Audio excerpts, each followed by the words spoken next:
First pitch to Sasha Lutz was a ball. The next one is in for a strike as Sandursius comes back, lefty against lefty. We had a minor technical difficulty, so you missed the first pitch. 1 ball and 1 strike. So hopefully everything is working. Sandursius deals. Sasha showing bunt, pulls it back. And the count is 2 balls and 1 strike. I'll give you the lineups and the defense in a moment. I was about to do that when my program shut down on me. Hopefully everything is running.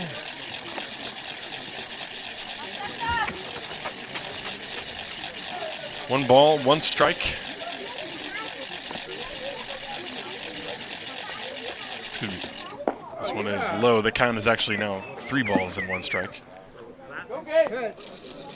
Das war Ball Nummer 3.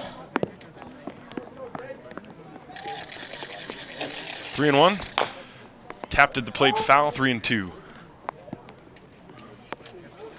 Und ein Foul damit jetzt Foul Foul, 3 balls, 2 strikes für Sascha Lutz.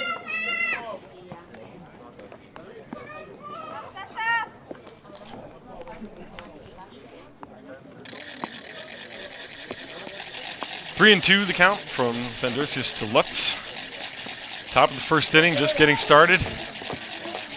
Game 2 of the doubleheader. There's the line of the pitch. Ground ball through the middle. That's going to be a base hit up the middle for Lutz. Sharply hit base hit for Sascha. Das ist der erste Base-Hit für die Heideköpfe hier im zweiten Spiel. Scharf geschlagen durch. The offensive onslaught. Ground ball single hier für Sascha Lutz. Don't know if it's going to continue, but Heidenhem, certainly a very good hitting team. They had lots of hits in the first game. And they get their first hit of the second game. That'll bring up Charlie Calamia. So Lutz is on first base. Sandursius with an excellent pickoff move. He's been called for a balk a couple of times this year, but he's also picked off quite a few runners. So Lutz is going to wait him out. Let's see what happens. Not going. First pitch is down and in, ball 1. Calamia in the first game had himself 2 hits. He scored 3 runs.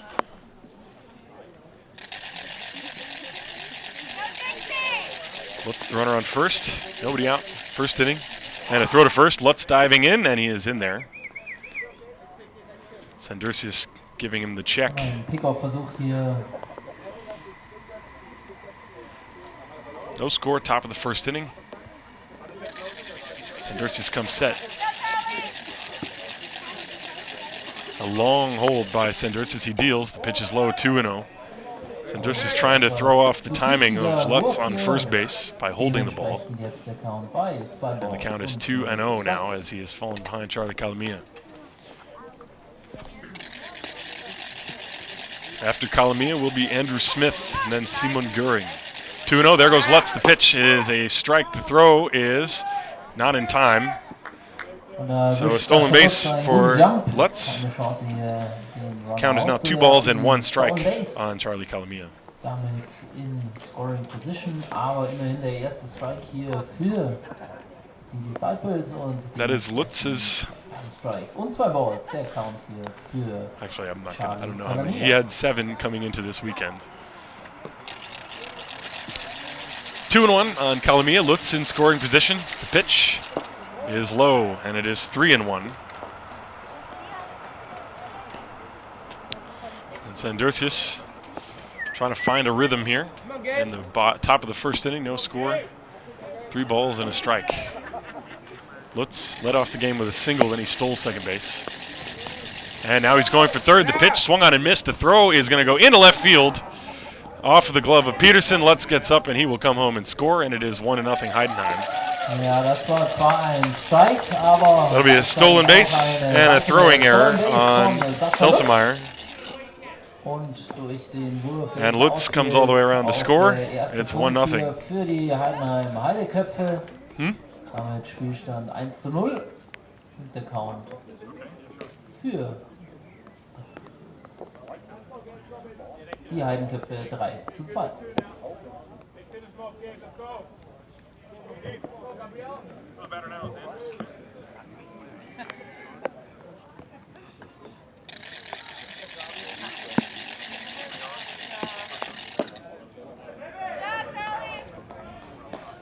Und das ist ein Walk by Full Count. Damit Charlie Calamia auf der First Base. Und nach ihm am Schlag jetzt mit der 16 Andrew Smith.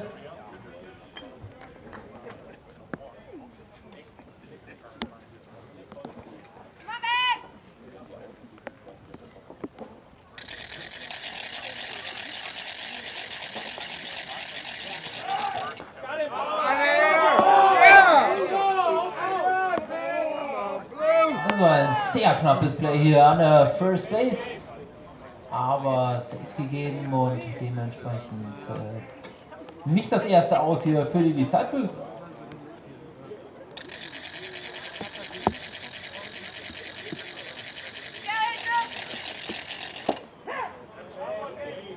Und ein schöner Pitch hier low in der Strike Zone zum ersten Strike.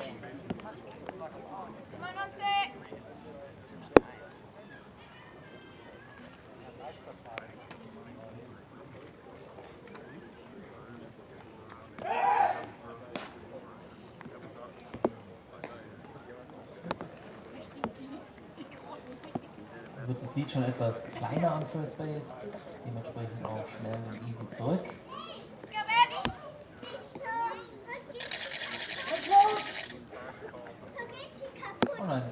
Und ein Time Call hier von Andrew Smith an der Platte.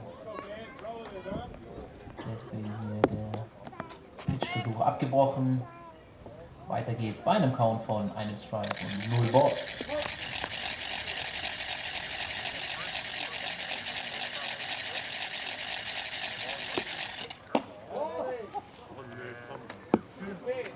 Schöner Curveball, aber etwas zu hoch. Damit ein erster Ball hier für Andrew Smith und der Count von 1:1.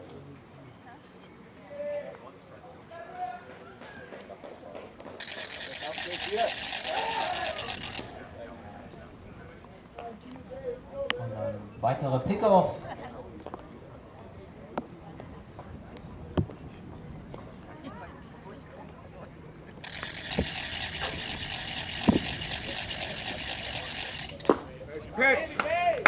Und Foul-Tipp hier für Andrew Smith. Das heißt, er hat den Ball zwar berührt, aber der Catcher hat den Ball gefangen, dementsprechend ganz normaler Strike. Und ein Foul-Ball.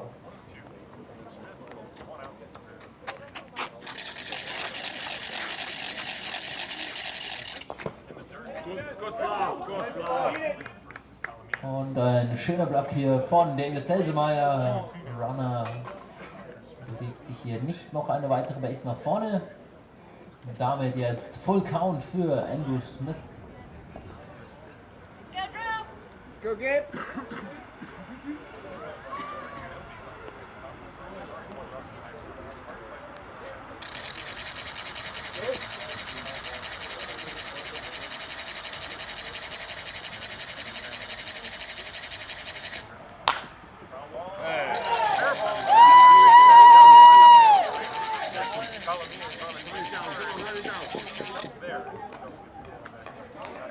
Und das ist ein klares Double hier für Andrew Smith. Genau down the line, die letzte Line hinunter. Damit weiterhin kein Aus für die Haar Disciples und 2 Läufer in Scoring Position für den Catcher mit der 14, Simon Göring.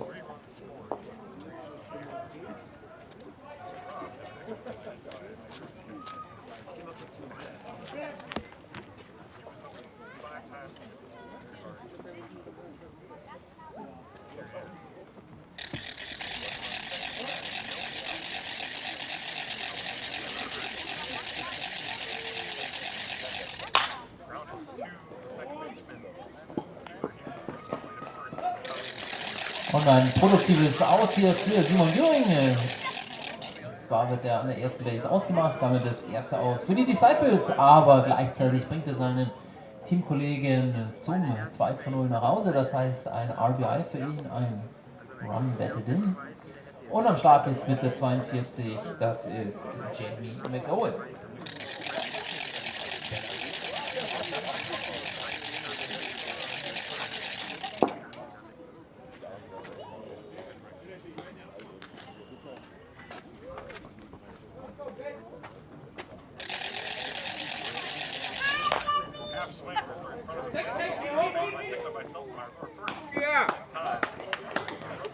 Und auch das ein produktives Aus. Nicht wirklich weit geschlagen dieser Ball, aber es reicht, um einen weiteren Punkt nach Hause zu bringen.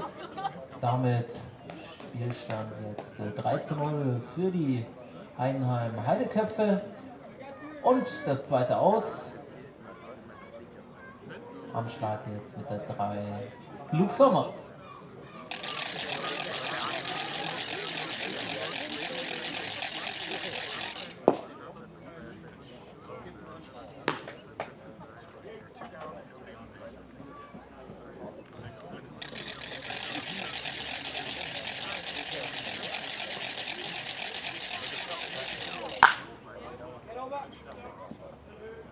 Jawohl, und ein easy Groundout hier für Michael Stephan. Das macht er ohne mit der Wimper zu zucken.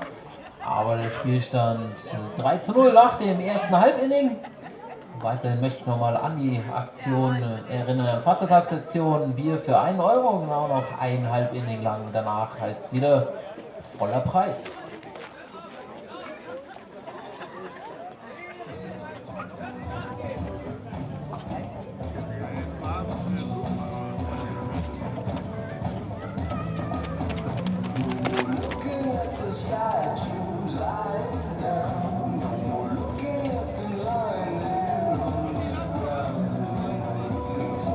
So, jetzt wollen wir auch kurz zur Aufstellung der Gäste aus Heidenheim kommen. Dort spielt auf der First Base Jay Petchy, auf der Second Base Philipp Schulz, auf der Third Base Andrew Smith, als Shortstop auf dem Feld Charlie Calamia, im Left Field Sascha Lutz, im Center Field Jamie McGowan und das Outfield komplettiert der Right Fielder Robert Gruber. Die Battery besteht aus der Nummer 14 Simon Göring und seinem gegenüber Tyler Lockwood. Tyler Lockwood schlägt nicht selber, das übernimmt der DH und der DH, das ist Luke Sommer. So, for the Heidenheim Heideköpfe, they will send Tyler Lockwood, former minor leaguer, pitched for the Red Sox organization, made it to AAA, and he has been signed to a contract previous to the beginning of this year, right-hander. He has pitched 46 2/3 innings, given up 30 hits, 18 runs, only 15 earned. Struck out 41, that's a very good ratio, 14 walks. He's got an ERA of 2.89, and he is undefeated. He is 5-0. And he is going to face the following lineup. Bit of a different look for the Haar Disciples as they are juggling things up, looking for some offense. Designated hitter will be Lucas Steinlein leading off. Chris Ziegler bats second, Joe Dyke bats third. Josh Peterson, and I misspelled his name, sorry about that. I think I've misspelled somebody's name every single game. So sorry about that, Josh. Batting fourth, Mitch Stefan batting fifth, Cedric Bossel hitting sixth, Rufio Schultz seventh, David Selsemeyer eighth, Yasmani Vidal hitting ninth, playing left field. Das ist der designated hitter, Lukas Steinlein. So Steinlein will check in, right-hander against right-hander. And the pitch is a strike, 0-1. Und Strike Nummer 1.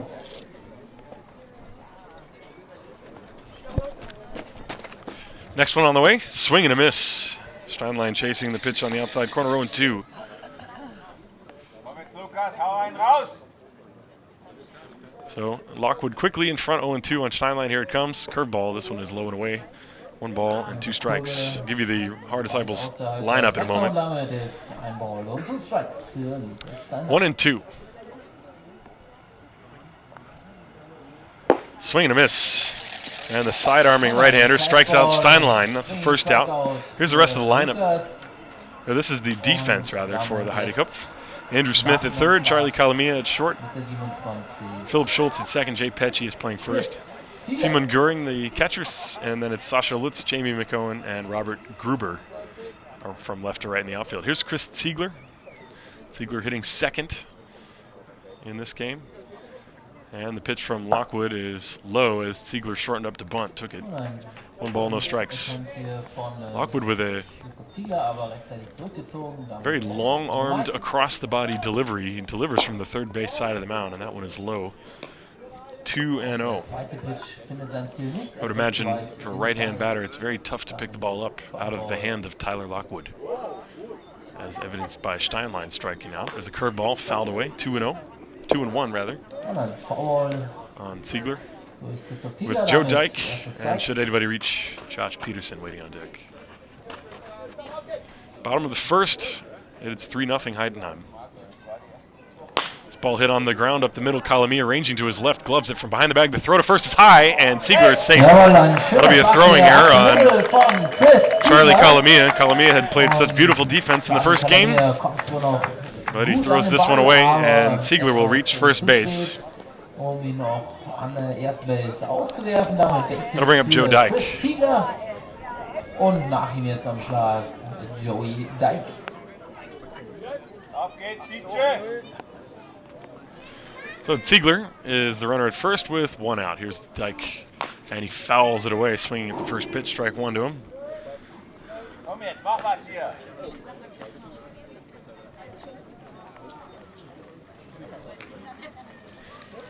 Ziegler, the first base runner of the game. Geht's, Jungs! Jetzt am Run!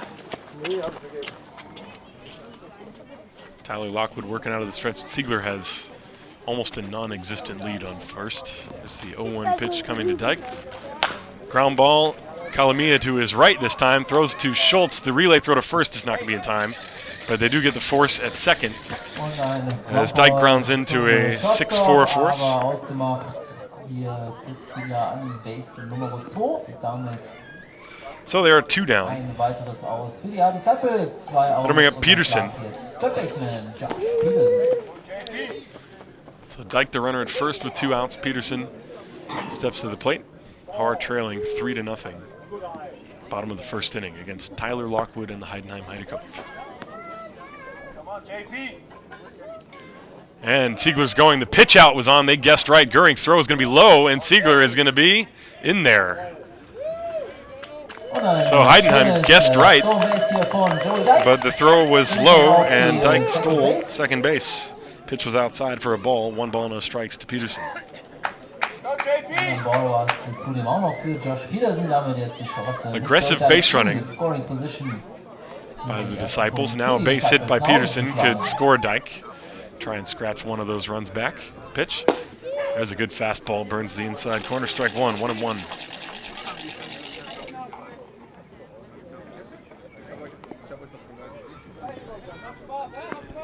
Dyke, the runner at second. 2 down, and Lockwood steps off.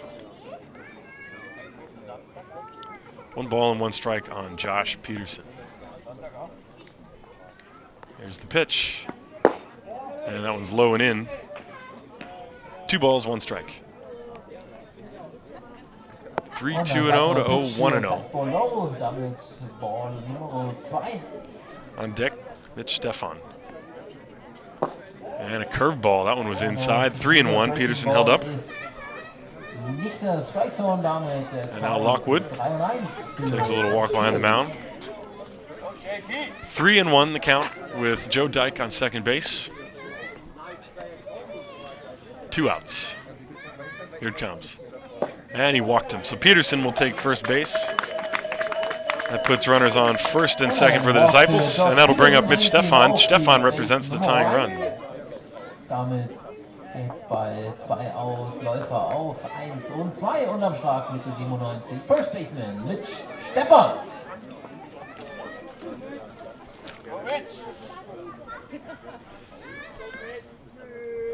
Dyke is at second, Peterson at first. They're not holding Peterson on.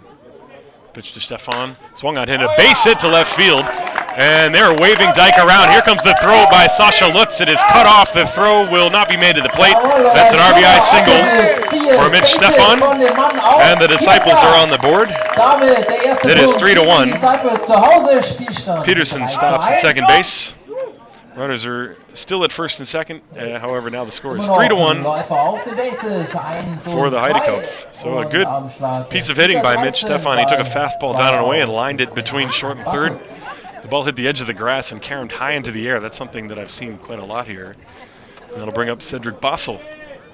Bossel going to try and keep the line moving. Peterson is at second. Stefan is at first. It is 3-1. Here's the pitch to Bossel. This ball fouled off to the right, strike 1. Foul hier, der erste Pitch von Cedric Bossel.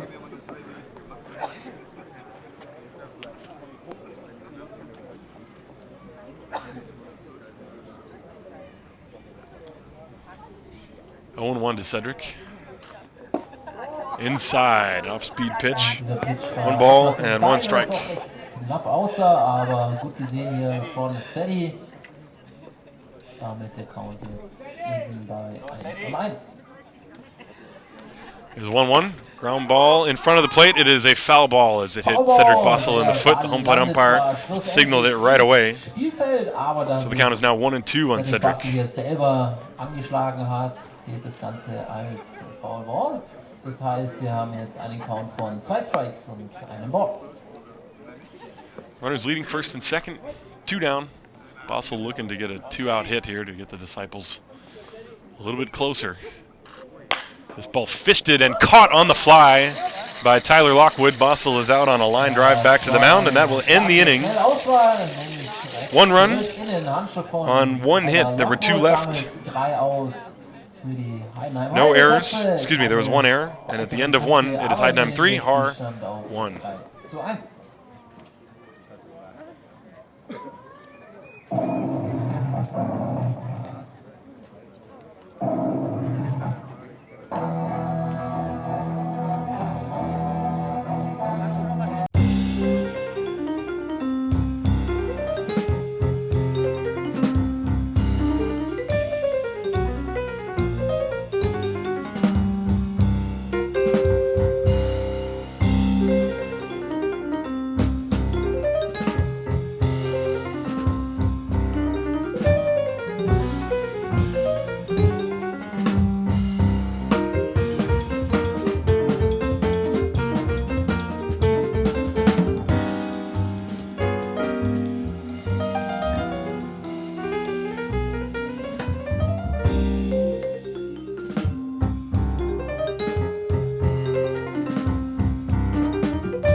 All right, Sandurcius has finished his warm-up tosses, and he is going to face 7, 8, 9, Jay Pecci, Robert Gruber, and Philip Schultz for the Heidenheim Heidekopf. Pecci in the first game went 0 for 5. He did score a run. He reached on a fielder's choice. So he steps in against Sandurcius. Sandurcius gave up 3 runs on 2 hits and a walk. There was also an error in the top of the first. First pitch to Pecci is high for a ball. 1 ball and no strikes. Für die Heideköpfe Jay Pecci. Pecci, a right-hand hitter. He's a switch hitter, batting right against Sandurcius. There's a line drive. Dyke's going to make the catch. Jawohl, sowas lieben And there's 1 down. Pitcher, Line Drive aus in den Handschuh von Joey Dyke. Damit aus Nummer 1. Ball hit right to Dyke. He had to take 1 step to his left, made the play. Die Disciples. And there's 1 down. Here is Robert Gruber. Von David Selsemeyer und am Schlag jetzt mit der 29 Robert Gruber. Gruber in the first game had 2 singles, a hit by pitch, and a walk. He also pitched 3 innings. He got the win. And the first pitch is a strike. Nothing in 1. Sandurcius kicks, deals. Here's the 1-strike pitch. A little bit low. 1 ball, 1 strike.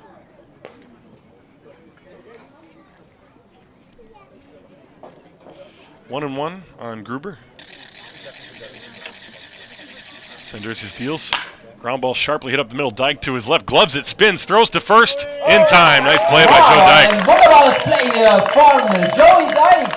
2 down. 6-3 on the putout. Spin-Move hier ausgemacht. Robert Gruber an der First Base mit einem schönen Pick hier auch von Mitch Stefan. Damit 2 The ball was hit sharply, but Dyke moving to his left to the glove side was able to grab it. Then he pulled a 360 behind the second base bag, and his throw was on the money to Mitch Stefan. And here's Philip Schultz with 2 outs and nobody on. Schultz is also a switch hitter, yeah. Here it comes to Philip. Fouled back, strike 1. Sandurcius as I mentioned, trying to find a rhythm. Das heißt, He's gotten the first two, and sometimes that's what you need. You need one easy inning, and then the ball starts rolling in your favor. Here's the pitch. Strike called. Nice pitch. 0-2 on Philipp Schultz. Werfer haben, dann schlägt er quasi von rechts und genau andersrum, wenn wir einen rechtshändigen Werfer haben. Wie im ersten Spiel. 0-2 from Sandursius to Philipp Schultz. Here comes. This ball poked to the right side. Stefan calling for it, and that is an easy 1-2-3 inning for Sandursius. Gabe gets a line out, a ground out, and a pop out. 1-2-3 go the Heidi Cup. At the end of 1.5, it is 3-1 Heidenhem. Der Spielstand weiterhin 3.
Okay, so we are back here for the bottom of the second.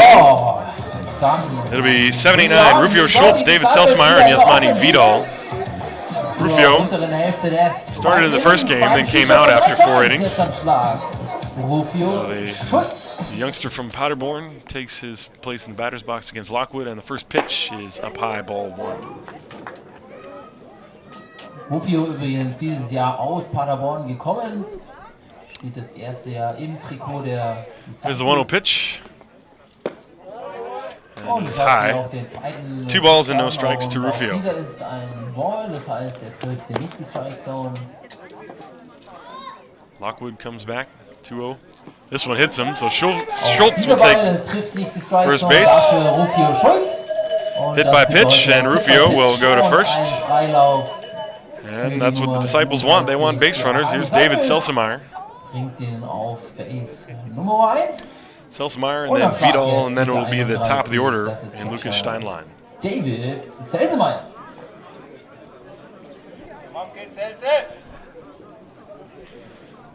Schultz with good speed, he's on first.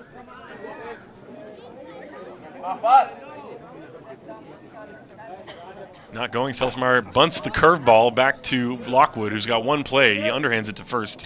And Schultz will move to second on the sac bunt.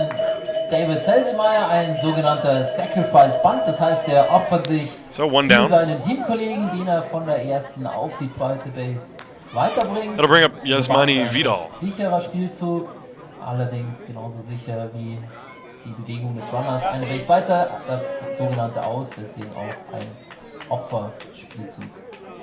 Am Schlag Here's jetzt. the pitch to Vidal, and he swings and bounces that ball to the right side. Schultz backs up on it from the outfield grass. Throw to first is in time. 2 outs, but that moves the runner Schultz to third. Chopper hier zur Second Base. So there are 2 down, and Rufio is at third. Aber auch er bewegt seinen Teamkollegen That'll bring up the top of the order, Lucas Steinlein. Steinlein struck out on a pitch inside his first time. He's 0 for 1. Lucas Steinlein. 2 down, the runner at third is Schultz. Bring him home. And the pitch. Strike called on the outside corner. 0-1 on Lucas Steinlein. Steinlein, as I mentioned, struck out his first time. He struck out on a pitch that was tailing in on his hands. 0-1. In the dirt, good block by Göring. Göring has not let too much get past him the whole day. Das heißt, den Ball vor sich gehalten, damit Rufio Schulz hier nicht nach Hause laufen. One ball, one strike. The count on Steinlein. This ball shot off to the right, but it's curling foul, and the count is now 1-2. Und der Ball faul geschlagen von Lukas Steinlein, damit Strike Nummer 2 und dann Count von einem Ball. 2 Strikes.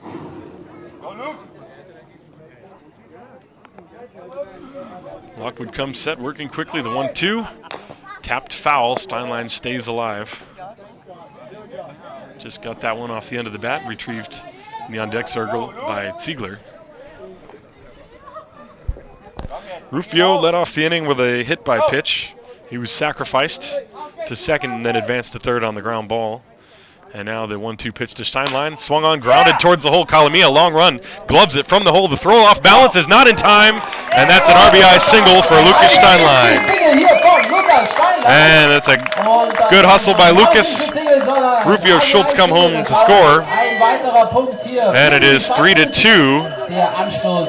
And a big 2-out base hit by Steinlein. A ground ball to the hole. Calamia had to go a long way to get it. It was a good play. The off-balance throw from the hole just wasn't enough.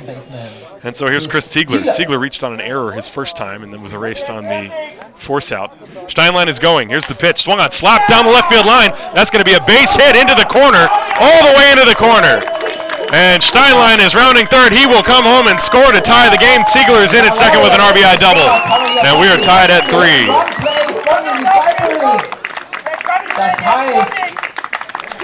A hit and run double. Perfectly executed by Ziegler. And it's a 3-3 ball game. Ziegler got a pitch on the outside corner and drove it that way. Lutz was playing way off the line in left field.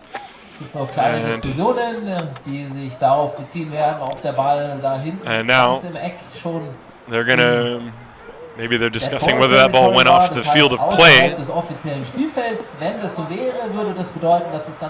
Right, if that ball left the field of play, it's a ground rule double, and that would mean Steinlein would have to go back to third, perhaps. Although I think dürfte man davon ausgehen, dass dies nicht der Fall war und das Ganze jetzt so bleiben wird, wie es jetzt hier ist. Und genau das ist auch die Scheidung hier vom Schiedsrichter gespannt. Und dementsprechend 10. Punkt, Anschlusspunkt, bzw. Ausgleichspunkt für die Haar Disciples zum 3:3 nach diesem wunderbaren Schlag. So the umpires were discussing whether that ball left the field of play, but it did not. So the run counts. Game is tied, and here's Joe Dyke. And the Disciples have a chance to take their first lead in a couple of weeks, as far as I remember. Last time they had a lead was in that game against Mannheim that they won. That's a true statement. Here's the pitch to Dyke, and he taps it foul at the plate. 1 strike. Dyke grounded into a force play. Verführerisch außen, leider nicht ganz gut getroffen, dementsprechend nur Foulball hier für Joey Dyke. Runners at second. That's Ziegler. The game is tied at 3. 3-2-0 for the Heidecup, 3-4-0 for the Disciples. Ziegler's the go-ahead run. The 1-strike pitch. Dyke, big swing, doesn't get it, 0-2. Ja, da setzt er einen Big Swing auf den Ball hier drauf, wenn wir den möglichst hart hier treffen. 2 Strikes jetzt hier der Count. 0-2 on Joey. Joey's got 5 home runs this year. He'd love to get another one as Lockwood steps off the mound. A 2-out rally by the Disciples. The inning was extended on the hit by Steinlein, then the double by Ziegler. The 0-2 pitch, Dyke fouls it away, and the count remains 0-2. Hier von Joey Dyke hält ihn am Leben. Still 0-2. No balls. Lockwood looking in for the sign from Goering. Bring him home. Ziegler is off second. There are 2 outs. He'll be running with the crack of the bat. Foul ball again. Joey got that one off his foot, it looks like. He's limping around off home plate. Still 0-2 on Dyke. Bottom of the second inning. Come on, guys. One more run. 0-2. Ziegler. As you hear the battle cries. And a swing and a miss. He got him on the off-speed pitch. Dyke chasing one down and away outside of the strike zone. Third out of the inning. Ziegler is stranded at second base, but not before the Disciples come up with 2 runs. On 2 hits, there was 1 man left on base. No errors. And at the end of 2 full, we are tied at 3.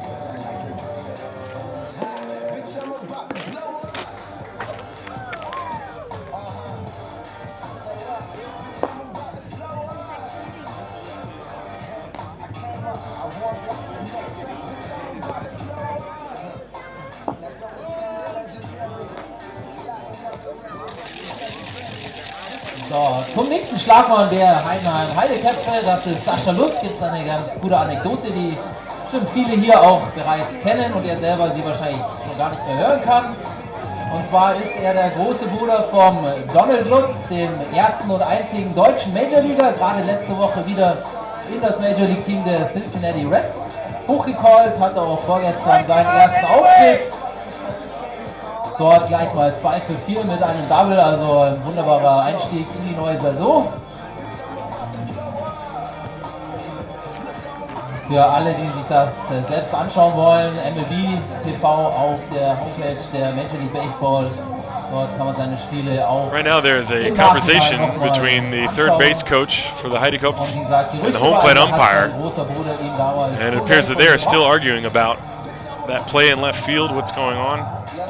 Not quite sure. The third base coach is pointing and gesturing towards the left field fence in a long discussion with the home plate umpire. Meanwhile, Sandursis is finished with his warm-up pitches, and he is waiting for the home plate umpire to return to his position behind home plate. And now he's on his way over there. So Sascha Lutz, Charlie Kalamia, and Andrew Smith will be the hitters for the Heidekopf here in the top of the 3rd.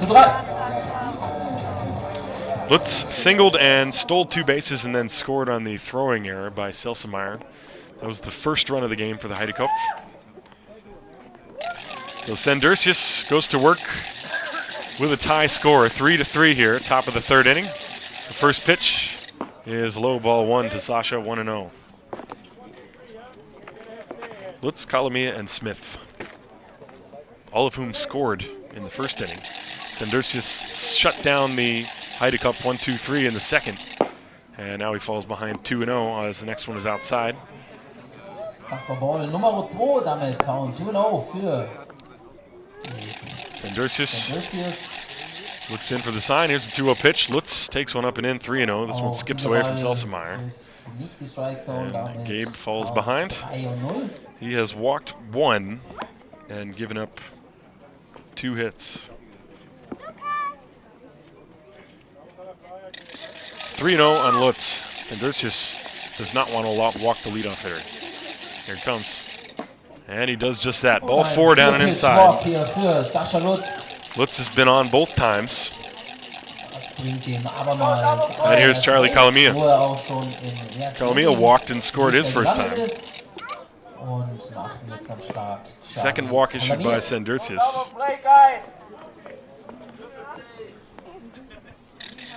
Lutz, the runner at first,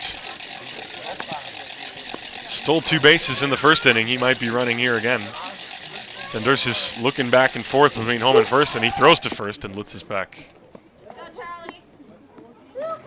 Kalamia, the hitter. Nobody out. Top of the 3rd. The Disciples trying to shut down the Heidekopf offense, and another throw over. That was the easy throw.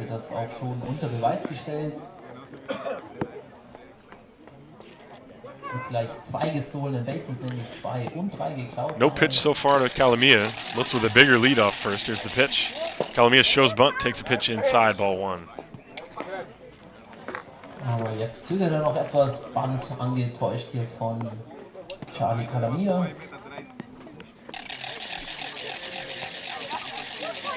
One-0 pitch. There's a strike called as Calamia pulled the bunt back that time. Pitch at the knees on the outside corner. 1-1 strike as Lutz is still on first. Tied at 3. Top of the third inning. Lutz the runner at first. Nobody out. 1-1 the count on Calamia.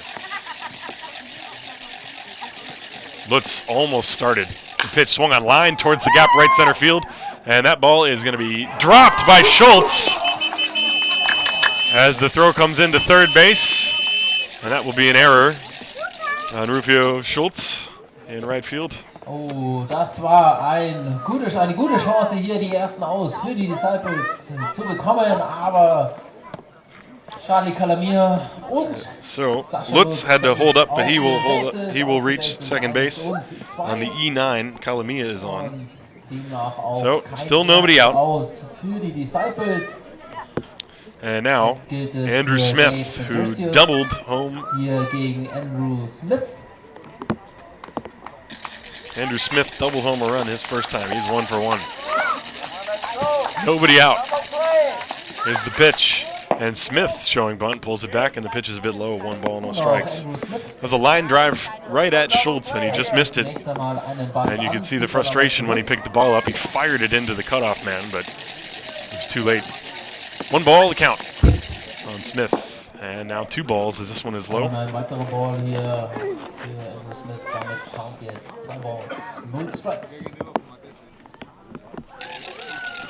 the count. Sandurcius in a jam.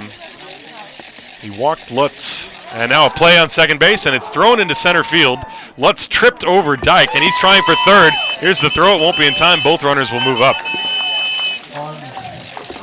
That could have been a play where obstruction could have been called had he not arrived, but that's a throwing error on Sandurcius. And that's exactly what happened against Regensburg. So the runners move to second and third on the error. 2 balls and no strikes. Sandurcius is working from the windup. The pitch is outside, 3-0. So the unnecessary throwing errors have not helped the Haar Disciples, that's for sure. Here's the 3-0 pitch. Strike called as Smith was on his way to first. Now Sandurcius, this is almost exactly what happened against Regensburg. He had a couple of runners on. They tried the pickoff play at second, and the ball went into center field. And then both runners moved up, and that ended up being a big inning for Regensburg as time is called. At home plate. 3 balls and 1 strike. On Smith. There's nobody out. The runners at third are Lutz and Calamia at second. The pitch. Strike 2 is called at the knees. Smith not happy. And Sandurcius now walks behind the mount, rethinking his strategy. 3-2 the count. Nobody out. Top of the third. 3-2 on Andrew Smith. This could be a very big batter in the game. Sandurcius checks the runners. Here's the 3-2 pitch. And it's just low. Ball 4. 3-2 pitch that missed a little bit low. And the count. That loads the bases now for exactly the guy that the Disciples do not want to see up there with the bases loaded, Simon Göring. Göring grounded into a 4-3. Grounded to second, drove in a run. So he's 0 for 1, but he's got an RBI, and he's got a lot of runners out there. The bases loaded. Peterson and Stefan playing up on the grass. Dyke and Siegler are playing back, looking for a ground ball double play. Sandurcius is going to go from the windup. Simon Göring, the hitter. Here's the pitch. Ball inside. 1 ball, no strikes. Smith is at first. Calamia at second. Lutz is at third. Nowhere to put him. 1-0, the pitch. Swung on, fouled away, 1 ball, 1 strike. Göring with a good swing on that fastball from Sandurcius. Sandurcius with a long look over at Lutz at third. Lutz, of course, not being held on by Peterson. Peterson playing off the bag. Dyke is back and shaded up the middle. Here's a 1-1 pitch. Strike 2 is called at the knees, and Sandurcius gets ahead. There's still nobody out in the inning. Inning began with a walk, then an error, then another walk. Heidenheim has not earned the base runners. Here's the pitch. In the dirt, gets behind Selsemeyer, but not far enough away as that ball actually hit off the umpire as well. 2 balls and 2 strikes.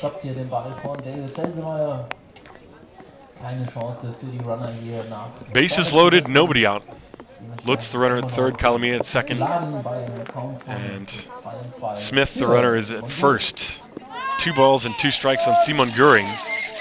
Göring last year was the best batter in the Bundesliga. There's the 2-2.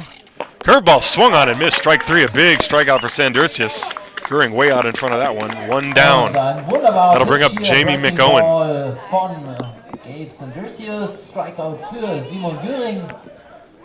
So Göring doesn't advance the runners. The bases are still loaded. No runs have scored as of yet. That'll bring up McOwen. And now the Disciples with a ray of hope. If they can get a grounder, they can get out of this with no runs scoring. So here's McOwen with Lutz dashing off third. The pitch swung on line, center field, and deep. No one's going to get this, I think, as Basel can't run it down. The ball is in the gap. Lutz is coming around to score. Kalamia coming around to score. Smith being held at third. The throw coming in is going to be wild, and nobody is backing it up. And that'll allow another runner to come home and score. Meanwhile, the throw coming back to third is not in time as McOwen ends up at third base. That is a 2-run double with another runner scoring on the throwing error by Basel in center field as that ball went to the backstop on the fly. And it is now 6-3. Ein Double von Jamie McOwen. Und dieses Double bringt nicht nur einen, nicht nur 2, sondern gleich 3 seiner Teamkollegen nach Hause. Damit der Spielstand auf. Sandursius got a pitch over the plate. McOwen ripped it. And Heidenheim leads 6-3. The bunt is on, and it is called foul at the plate by the home plate umpire. Ball must have come into contact with Luke Sommer. Sommer, the designated hitter. Strike 1. So McOwen with a 3-run double. Lutz, Kalamia, and Smith all scored. Smith was being held at third until the ball went over everybody, so that means McOwen should only get 2 RBIs on that. So Smith scores on the error. The pitch is swung on and missed.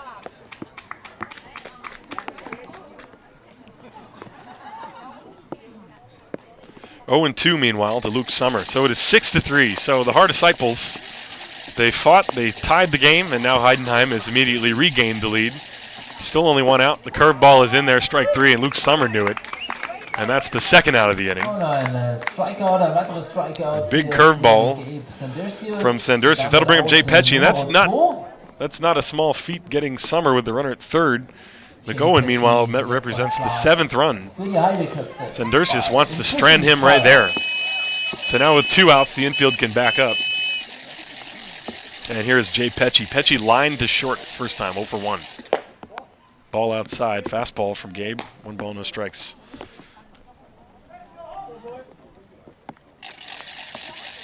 Sandursius deals 1-0, and it's inside, 2-0. The runner at third is McOwen. There's only been 1 hit in the inning. Again, the walks and the errors have killed the Disciples. 2-0 pitch, fouled straight back to the screen. A big swing by Pecci, 2-1. That ball caromed off the backstop and rolled all the way back out in front of home plate. 2-1. McOwen, the runner at third. There are 2 outs, 2-1 on Jay Pecci. 6-3 Heidenheim. Sandursius deals, shows bunt, the ball in the dirt. Good block by Selsemeyer. 3-1 the count. Selsemeyer saved a run with that one for sure, as Sandursius bounced that one in the dirt, well in front of home plate. 3-1 the count to Jay Pecci with 2 outs here in the third. And Sandursius comes back. Fly ball, center field. Basel ranging over towards right center. And he's calling off Schultz to make the catch. That will end the inning. Pesci flies to center for the third out. But the Heidenheim Heidekop score 3 runs. There was 1 hit. 1 man left on base, 2 errors. And at the end of 2.5, it is Heidenheim 6, Haar 3.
It'll be 4, 5, and 6 against Tyler Lockwood here in the bottom of the third. Lockwood again has been staked to a 3-run lead. Heidekop pushed across 3 runs in the top half of this inning, and here is Josh Peterson to lead things off. First pitch is low and outside, ball 1. Josh walked his first time, reached second base, and was stranded there. Right-hand hitter against Lockwood, and the next pitch coming in, swung on, hit in the air to left field. Lutz coming over and in, and he will not get it. It lands in front of him for a base hit. Josh Peterson got that ball in on the hands and was able to fly it into short left field for a base hit, so Josh is aboard. And there's a leadoff single for the Disciples as they're going to try and climb their way back into this one. That is the 4th hit for the Haar Disciples.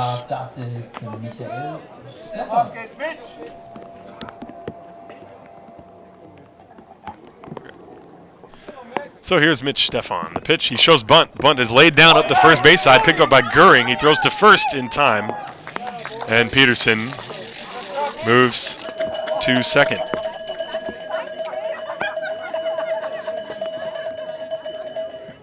Und auch ein Sacrifice Bunt hier von Mitch Stefan. So, das heißt, bringt with 1 out here is Cedric Basel, as Chris Dressel electing to burn the number 5 hitter to move the hitter up 90 feet, move Peterson up. So here's Basel. There's a line drive. That's a base hit to center field. Peterson being waved around. McGowan comes up throwing. His throw is coming all the way to the plate. Peterson will score as the ball is not handled by Goering. And taking second base on the throw is Cedric Basel. So it's a base hit. An RBI for Cedric Basel as he takes second on the throw. Peterson scores, and it is now 6-4. A hard-hit line drive single up the middle for Cedric Basel, and they cut the lead to within 2. It is now Heidenheim 6 and Haar 4. Basel is on second base. It's a single for Basel. He takes second on the throw. Here's Schultz. Schultz was hit by a pitch and scored. And he takes a pitch high, ball 1.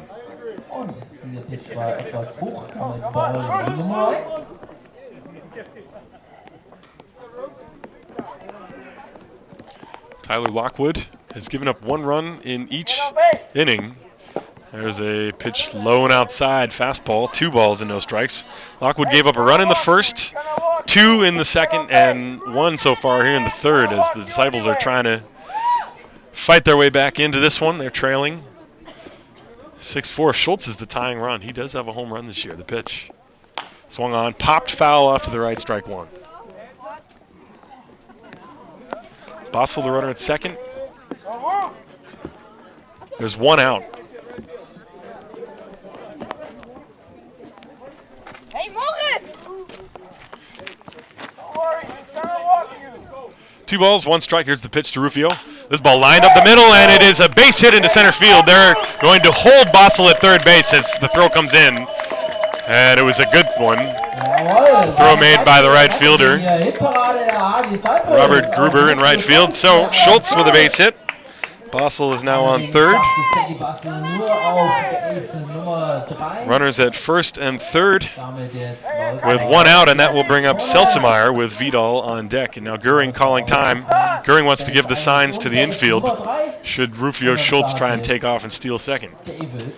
First and third with 1 out. The Disciples trying to make something happen here against Tyler Lockwood in the Heidenhem Cup. Come on, baby. Schultz on first base with a short lead. Goering with a very good arm behind home plate.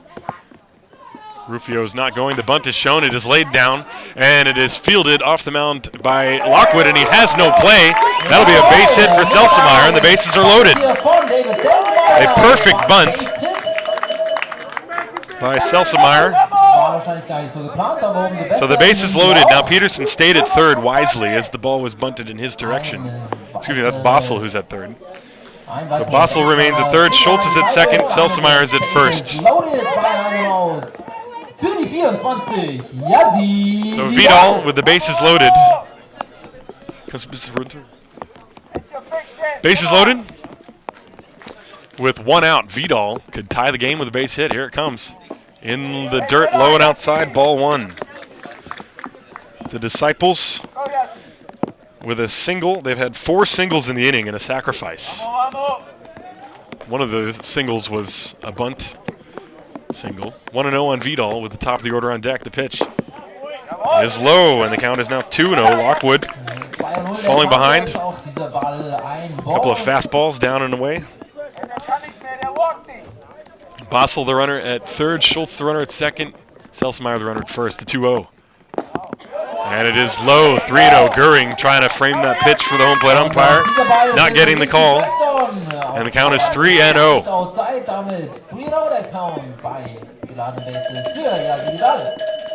A walk is a run. Here's the pitch. And ball 4, and with that, an RBI walk for Yasmani Vidal. That makes the score 6-5 as Cedric Basel will come home and score. Vidal gets a run batted in. And the top of the order, Lucas Steinlein.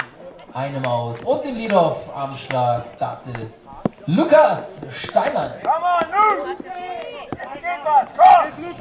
So, Steinlein, his first time struck out, but then he singled and drove in a run and then came around to score in the second. He is 1 for 2. Schultz, the runner at third. Selsemeyer, the runner at second. Vidal, the runner at first. As Goering returns behind the plate after a short conversation with Tyler Lockwood. Bases are loaded. Schultz, Selsemeyer, and Vidal.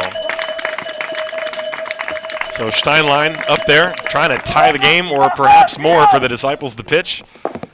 Low, ball 1.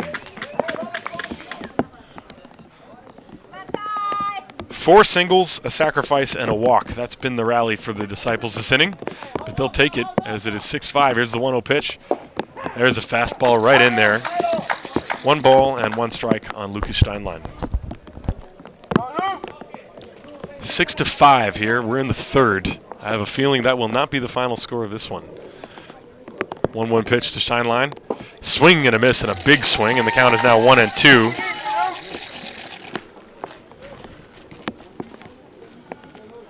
Steinlein trying to keep the line moving. Bases loaded, 1-2, 1 out. Here's the pitch. And he grounds this one to the left side, gloved by Smith. He comes to the plate. They'll get the force there, nothing else.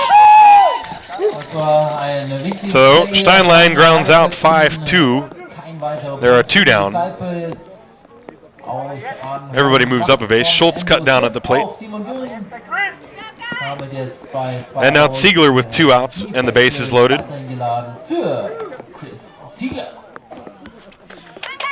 So here's Ziegler. Ziegler reached on an error and then doubled to drive in a run in the second inning. He is 1 for 2. So Selsemeyer, Vidal, and Steinlein are the base runners. Ziegler trying to bring home the tying run. And the first pitch is an off-speed pitch and a good one from Lockwood, 0-1. Looked like a backdoor slider from Tyler. 0-1 the count to Ziegler as Lockwood steps off the mound. Ziegler steps out of the box. Selsemeyer on third, Vidal on second, Steinlein on first. Selsemeyer the tying run. Breaking ball popped up. This is on the infield. And the first baseman, Jay Pecci, makes the catch. And Ziegler pops out to end the inning. So the Haar disciples squander a chance with the bases loaded and less than 2 outs. They could not bring the tying run home. However, they do score 2 runs on 4 hits. There were 3 men left on base. There were no errors, and at the end of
just back to work. The disciples have clawed their way back into this game. It is 6-5. This one has been going back and forth every inning. And Sandursis deals to Gruber. There's a line drive. That is going to be a base hit in center field in front of Bossel. First pitch single for Robert. And he is aboard. And that's how the 4th inning begins for the Heidenheim Heidekopf. Runner on first base. And that'll bring up Philip Schultz. Schultz popped to first his first time. He's 0 for 1. So Sandursis got his work cut out for him again, as it is drizzling ever so slightly here, I believe. Gruber the runner at first, Schultz the batter at the plate.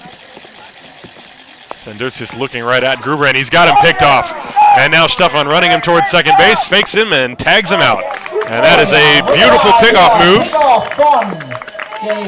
Robert Gruber wasn't even running, but he is caught stealing anyway.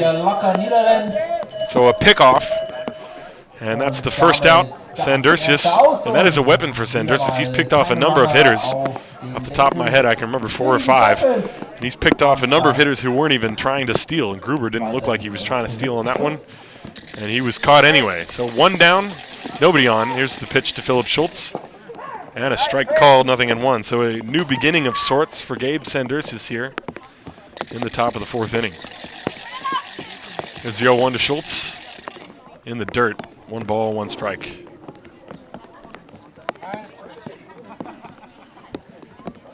Heidenheim won the first game decisively, 14-4, game that was called after 7 innings due to this 10-run rule.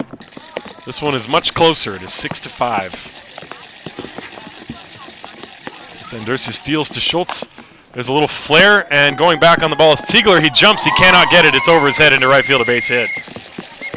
So a base hit by Schultz, and now the pickoff play looms even larger. So Schultz, the runner at first with one out. That'll bring up the top of the order. Sascha Lutz. Lutz has singled and walked. He has stolen 2 bases and scored 2 runs.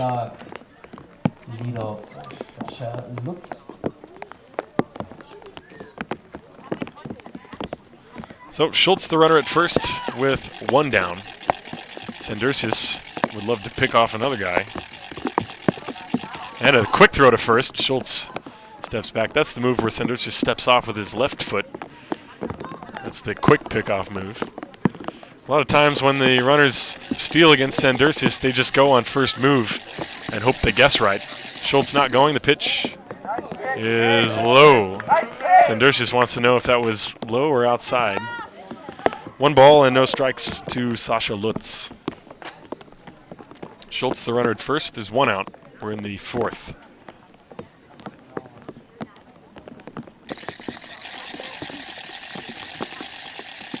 A long hold by Sandursis. Here's the pitch. Strike called, and Schultz with a delayed steal, and the infield was caught sleeping. Selsemeyer didn't throw the ball right away, and a delayed steal by Philipp Schultz. The pitch was called a strike, 1 ball and 1 strike.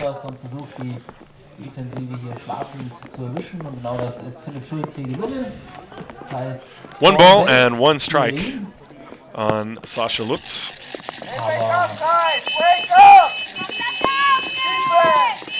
And a 1-1 pitch as Schultz dancing off second. The ball is swung on and missed.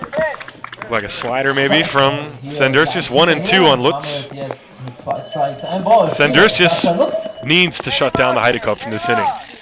The Disciples keep crawling their way back into this game, but they need Gabe to put up some zeros on that scoreboard. So here's the 1-2 pitch. Slow curveball slap to the left side. Peterson one-hands it. Looks the runner back. Throw to first in time.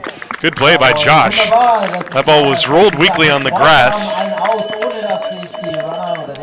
Lutz grounds out and does not advance the base runner, and that's important because Sandursis throws a lot of pitches in the dirt with that split-fingered fastball. If Schultz makes it to third, he could score on a wild pitch, but that ground ball to the left side does not allow Schultz to advance to third, so he will be at second base, and it will take a hit from Kalamia if the Heidenheim Heidecup are to get another run. So here is Charlie Kalamia, and a quick play at second base, and Schultz is back.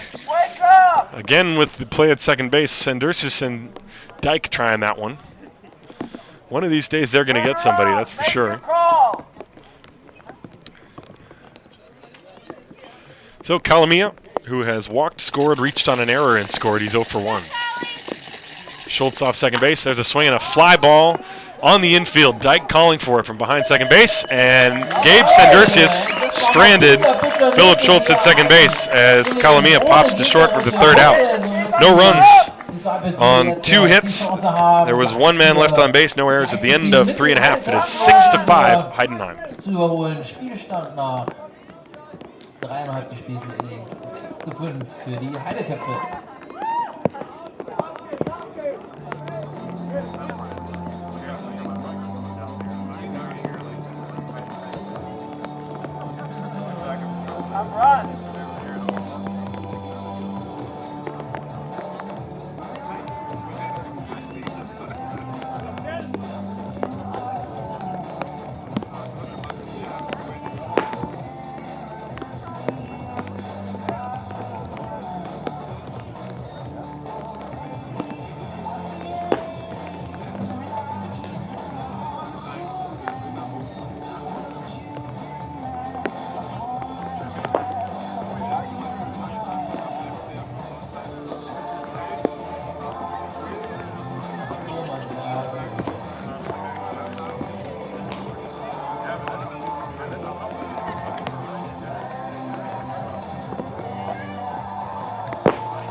Here we go, bottom of the 4th inning. It'll be 3, 4, and 5 for the Disciples. So, Joe weiter Dyke geht's hier mit der Offensive der is going to Chancen sind take his gut licks bisher against in Tyler den Lockwood. Lockwood has given up Wenn uns das 1 hier run in the gelingt, first, dann ist 2 in the der second, and Ausgleich 2 in the third. als Meanwhile, erster Sandursis gave up Startmann 3 in the hier first am and 3 in the Start. Für die third. Disciples, Joey Dyke. None in the top of the fourth, however. And so for the bottom of the fourth, it is 6-5 as Dyke steps in against Lockwood in the first pitch. A big curveball is too high, 1 ball and no strikes.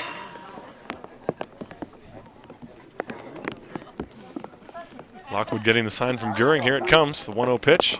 This one is up high. 2-0 on Joey. Joey is 0 for 2. He reached on a forced play and came around to score as he looked like maybe he hurt himself on a check swing. He's grabbing at his right side. Stepped out of the box momentarily. 2-0 the count to him. Then he struck out his second at bat. This one hits him in the shoulder. That was a breaking ball from Lockwood. Letzter Pitch, den nehmen wir auch. So Joey will take first base, and that's what the Disciples want. They want base runners. Hit him hard. And that'll bring up Josh Wie Peterson. man auf Base kommt, Hauptsache man kommt auf Base. Joe Dyke Aus jetzt für Josh stole a base his first time when he was on base. Come on.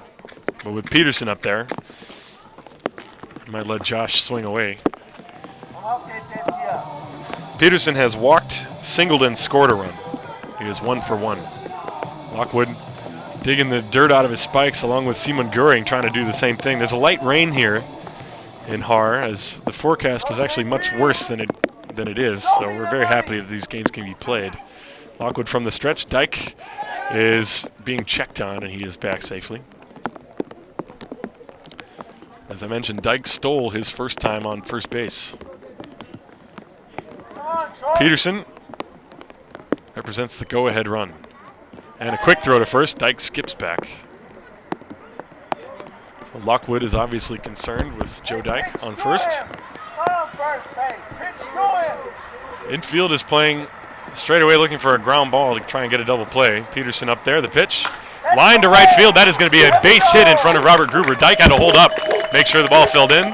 So he will make it to second base. All right, and that's a base hit for Josh Peterson, and the Haar Disciples have the first 2 men on here in the fourth. As the Vuvuzela comes out. And here's Mitch Stefan. Der sich bestimmt auch über einige Anfeuerungen freut. Michael Stefan. Auf geht's, Mitch. Come on, Mitch. So Mitch Stefan, the batter. Dyke is at second. The corner infielders are up. They are expecting a bunt. Come on, baby. Stefan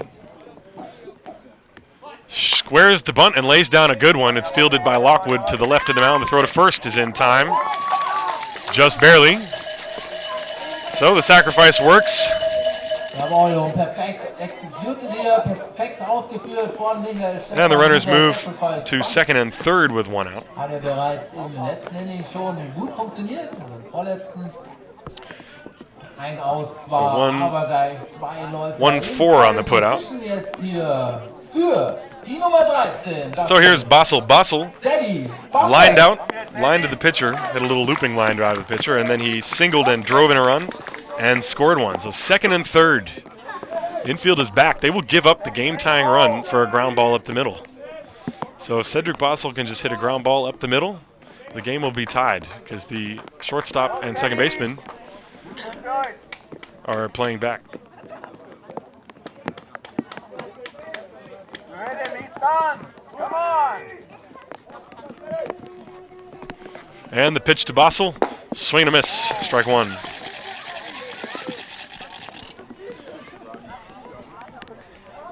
So Heidenhem has confidence that they're going to score more runs because they're giving up the game-tying run on a ground ball. Runners are at second and third. Dyke is the runner at third. Peterson is the runner at second. Outfield is shading Bassel to hit the ball the opposite field. There's a 1-strike pitch. Foul tipped, and it is 0-2 now to Cedric. Komm jetzt. Komm, mach was hier jetzt. Komm. Rufio Schultz is on deck. Keine Balls für Cedric Bassel. Lockwood would love a strikeout. And now the infield decides to come in with 2 strikes. Go. Come on. So now Kalamia and Schultz come up onto the grass. The 0-2. Swung on, grounded back to the pitcher Lockwood. He throws to third, and now Dyke is caught between third and home. Goering running him back, and now Peterson will take third. Dyke is going to be out. So Basel reaches on a fielder's choice. Base running mistake by Joe Dyke, getting caught between third and home. That is out number 2. As the play went 1-2, I believe. 1-2-5. So Basel reaches on a fielder's choice. Peterson moves to third on the fielder's choice. There are 2 down, but that is a base running mistake. There was no chance Dyke could have scored on that one. So with 2 down, runners on first and third, it will take a hit from Rufio Schultz. Basel with a pretty big lead off first. Lockwood coming set. And there he goes. And a pitch out as Goering was expecting it. The throw is not in time. And now coming for the plate is Peterson, and he is thrown out. So the Haar Disciples run themselves completely out of the inning. It's a stolen base for Basel. But then Peterson is caught trying to steal home. So caught stealing, Peterson is out. The second and third outs were both recorded at home plate. The play went, Goering threw the ball to the second baseman Schultz, who fired it back to Goering. So the out was 2-4-2. And the inning is over on a double play. Or what am I talking? That's not a double play. That was just a caught stealing by Peterson. Anyway, no runs, 1 hit, 1 man left on base.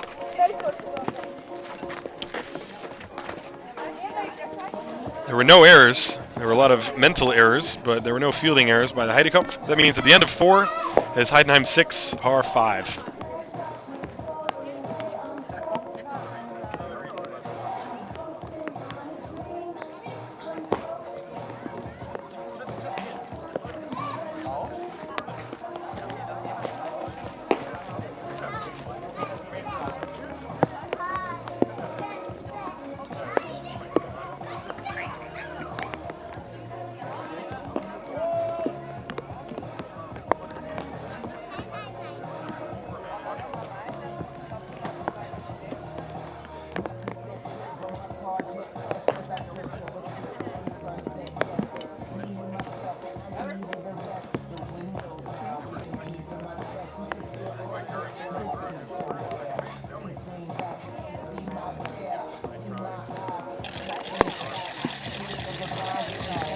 To the top of the 5th inning, after a disastrous bottom of the 4th for the Disciples, they just ran themselves into oblivion. As Andrew Smith, Simon Goering, and Jamie McOwen will take their chances against Gabe Sandersis here. Sandersis back to work. He held them scoreless in the last inning. He's going to try and do that against the 3-4-5 hitter. Smith looks at a pitch, and it is outside, ball 1. 1 ball and no strikes to Andrew. Smith has doubled, driven in a run, scored a run, scored twice actually, and he's walked as well. And he bunts that ball beautifully. Peterson charging, barehands it, throws off balance, and that will be a base hit. Andrew Smith with a beautiful base hit. Peterson was playing back. His only chance was to barehand that ball and throw it off balance, and he executed the play nicely, but Smith easily beat the throw. So a bunt single for Andrew Smith. And Simon Goering will step to the plate. Goering is 0 for 2. He grounded out, struck out. So Heidenheim comes right back at you. The Disciples have to be disappointed with how they went. Sandersis with a little fake move, checking on Andrew Smith. Smith with a very short lead on first. And the pitch, the bunt is shown. Curveball is outside for a ball. 1 ball, no strikes. 1-0 on Goering. The Heidenhem have been able to take advantage of every little thing that the Disciples have done wrong. And the Disciples, meanwhile, can't really blame anybody but themselves. There's another fake throw. Of course, it's still a close ball game, 6-5. This game is not out of reach for either team. There's a pitch, strike called at the knees on the inside corner. 1 ball and 1 strike on Goering with Jamie McOwen. 1-1 the count. Andrew Smith, the runner on first base. Nobody out. We're in the top of the 5th inning, 6-5 Heidenheim. And a throw to first. Smith is easily back.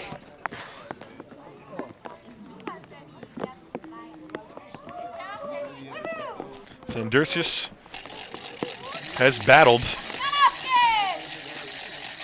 He's allowed 6 hits. Smith, the runner at first, 1-1 on Goering. A long look, and the pitch tapped weakly in front of the plate. It is a foul ball. Fair ball. Foul ball. Umpire made the call with the right hand. Normally they put both hands up in the air and yell very loudly, foul. So that was a bit confusing. But the count is 1 ball and 2 strikes. Runner at first is Andrew Smith. Simon Goering behind in the count to Gabe Sandersius. Sandersius, I mentioned, has given up 6 hits. He has walked 1, 2, 3. He has struck out 2. 1 and 2 on Goering, and the runner's going. They got him picked. Here's Stefan throwing the ball, and it is wild and gets through. Ziegler missed the throw from Stefan. And another mistake by the Haar disciples. Smith with a stolen base. He was picked off. Hey, shake it up. Come on, guys. Weiterhin 0 aus. Immer noch am Schlag. Simon Goering.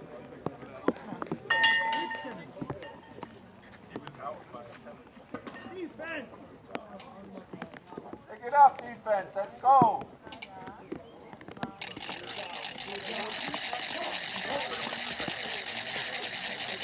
So here's the pitch.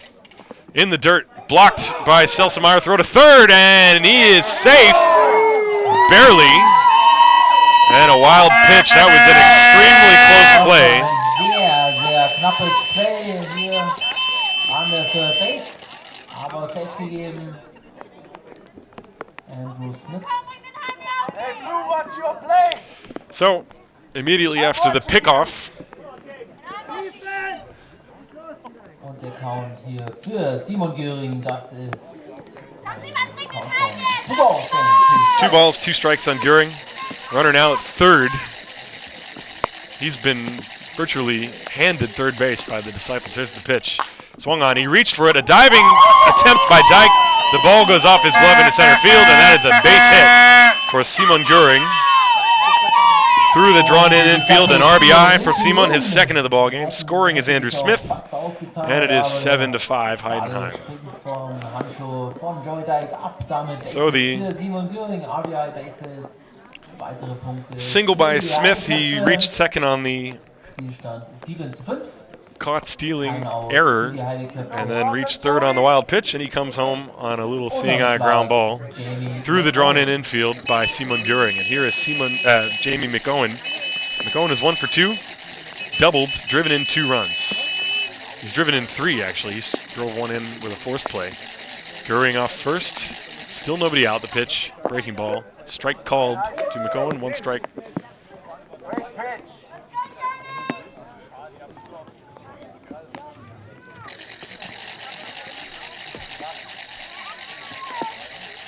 Okay. 0-1 the count. Pitch outside, 1 ball and 1 strike.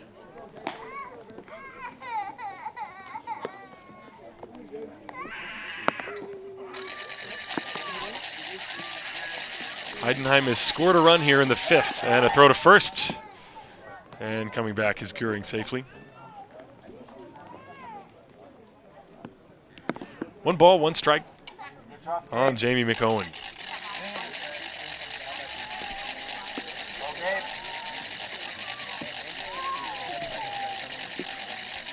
Goering with a short lead off first. And the 1-1 pitch is low, 2-1. Sandersius missing with the fastball.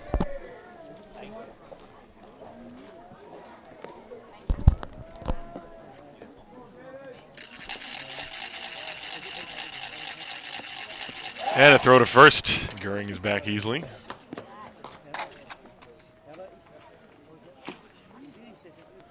Two balls, 1 strike.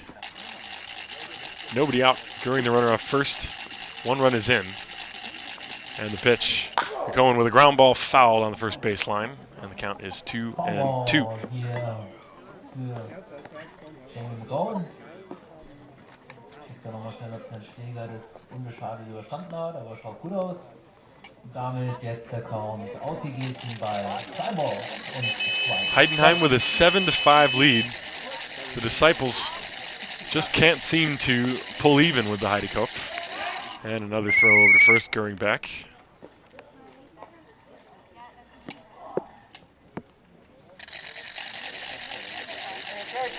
2 balls and 2 strikes from Sandursis to McOwen. And he got him swinging. Göring on the run. And the throw is late and goes into center field. And another delayed steal. Simon Göring steals second base and reaches on the error. Meanwhile, McOwen strikes out. That's the first out.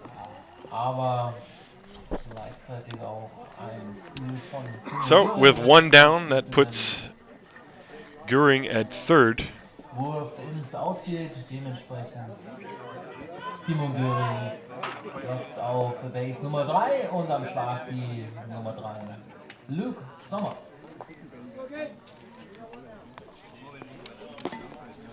So here's Luke Sommer. Sommer 0 for 2, he's grounded out and struck out looking. Sandursis needs to strand another runner at third with less than 2 outs. There's a curveball, that's a beauty. Strike 1 on Luke. There have been 2 hits in the inning, 2 errors as well. It has not been pretty. There's a pitch that's grounded, snagged by Stefan. He checks the runner back to third and steps on the bag. Oh, a hot shot, 1 hopper. Sommer hit it hard, but Göring had to stay at third base as Stefan made the play on a hot shot, 1 hopper to his left. So now there are 2 down, and Sandursis can get out of this with minimal damage if he can get Jay Pecci. Pecci lined out and flied out. He is 0 for 2. Sandursis behind the mound, getting the dirt out from his cleats. Göring the runner at third. There are 2 down. The infield can back up now. Jay Pecci, the hitter. Göring is dancing off third. Nothing going on. He's trying to get Sandursis to balk. The pitch was high and outside. 1 ball and no strikes. Sandursis is looking over at Göring, but he's working from the full windup. Göring again, and now that time Sandursis stepped backward off the mound and faked over to third in reaction to the dancing that Göring is doing over there. There's the 1-0 pitch coming to Pecci. Ground ball to Peterson. He picks it up, knocked it down, picked it up, fires to first, and it's in time. He stayed with it. So Sandursis maintains concentration and strands Göring at third. Pecci grounds out 5-3. That's the 3rd out of the inning. There was 1 run on 2 hits. 1 man left on base. 2 errors for the Disciples. They've got 6 in the game. It's not pretty. At the end of 4.5.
fifth inning, but then they just ran themselves into oblivion with 2 runners being thrown out at home plate unnecessarily.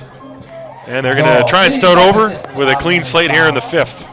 It is a 2-run ball game, 7-5. So Haar still has a chance in this one. And here's Rufio Schultz against Lockwood. The first pitch swung on and popped up to the left side. Andrew Smith running over near the dugout, has a play, and he makes it. 1 down. Schultz pops out on the first pitch. Schultz had been 1 for 1 with a hit by pitch and a run scored. So he pops out. Here's Selsemeyer. Selsemeyer is 1 for 1. He's sacrificed, and then he had a bunt single in the 3rd. 1 pitch, 1 out. And this one is low. Fastball from Lockwood. 1 ball and no strikes to David Selsemeyer. Bottom of the 5th inning, it's Heidenheim 7, Haar 5. As Lockwood winds, kicks and deals the 1-ball pitch. There's a strike called over the inside corner. 1-1. Lockwood has allowed 9 hits. Swing and a miss from Selsemeyer and a pitch away, and he's in front 1-2.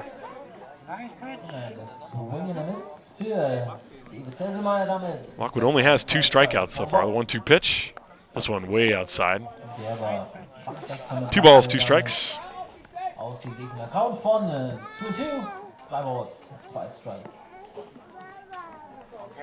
Selsemeyer trying to get something going for the Disciples here in the 5th.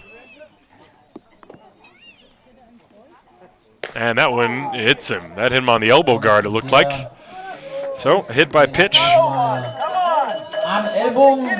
So Selsemeyer is aboard.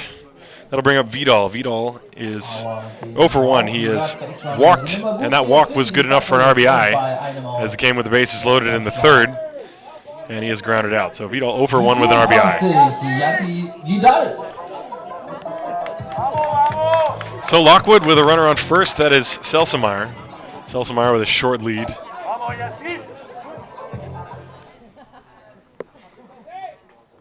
And the pitch. There's a good fastball on the outside corner from Lockwood to Vidal. Strike 1. 0-1. Selsemeyer holding at first. Short lead. And a quick throw over, and he dives back safely.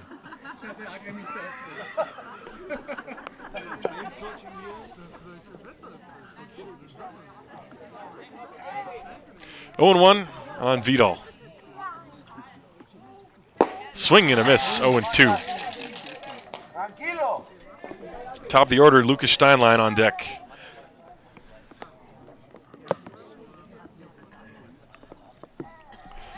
Nothing in 2 to Vidal with Selsemeyer first. The pitch from Lockwood swung on. There's a little flare that's going to hang up long enough to be caught in center field by McOwen. Throw coming in behind Selsemeyer. Gets away, and now Selsemeyer is going to go to second base. Selsemeyer goes to second base as that throw goes into the dugout. He will go to 3rd. So a poor decision by the center fielder, McOwen. That's a throwing error on the center fielder. Vidal flies to center. That is the 2nd out, but Selsemeyer will reach 3rd on the errant throw. So David is at 3rd with 2 outs, and now the Disciples, if they can get a 2-out hit, can get 1 more run back. Selsemeyer wasn't aware that the throw was coming in behind him. He was sort of jogging back as Steinlein grounds that one foul, strike 1.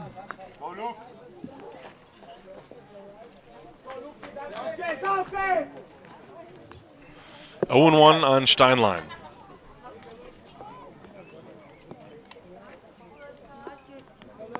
And the pitch is strike called on the outside corner. Steinlein doesn't like it. Count is 0-2. That pitch just hitting the outside corner at the knees. 0-2 the count on Steinlein. Here's the pitch. This one tapped to the left side. Kalamia charging on the second bounce, has it, throws to first, and the inning is over. Steinlein grounds out 6-3. No runs, no hits, no errors, 1 man left. And at the end of 5, it is Heidenheim 7, Haar 5.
Philipp Schultz and Sascha Lutz here in the 6th inning against Gabe Sandersius. Sandersius has allowed 7 hits, but it has not been pretty. There have been 6 errors behind him.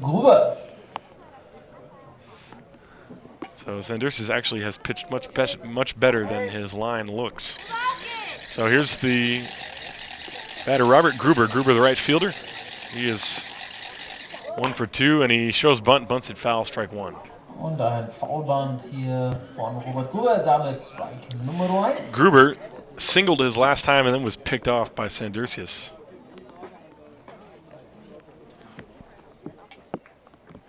One strike to count to him. Philipp Schultz waiting on deck.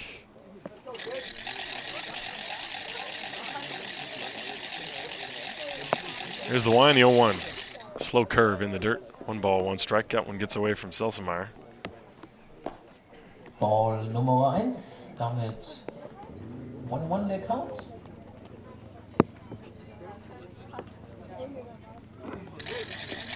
Sandersius likes the sign from Selsemeyer. The 1-1 pitch coming. This ball is shot foul off to the right. 1-2 now the count. Gruber fouling a high fastball away. And the count is now 1 ball, 2 strikes. Nobody out. We're in the 6th. It's starting to get late here. Coming up a little bit before 6 p.m. This game started around 4, a little bit after 4, maybe 4:10 or so. We are in the top of the 6th. Heidenhem with a 7-5 lead. Sandersius deals 1-2 on Gruber. Tapped foul as Gruber able to get a piece. The Heidenhem scored 3 in the 1st, 3 in the 3rd, and 1 in the 6th. 1 in the 5th, rather.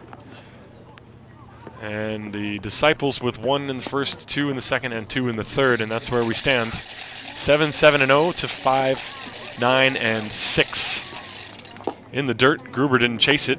Scooped by Selsemeyer. The count is now 2 balls and 2 strikes.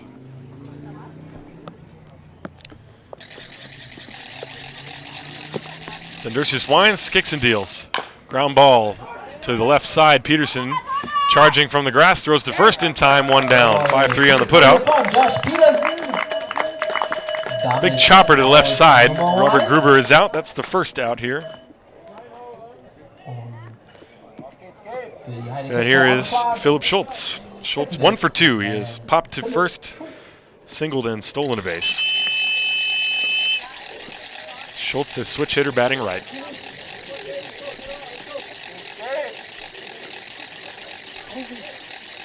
Sandersius ready and deals to Schultz. The pitch. Ground ball on 1 big hop to Peterson, who was up on the grass. He gloves it. Throw to first is in time and 2 down. So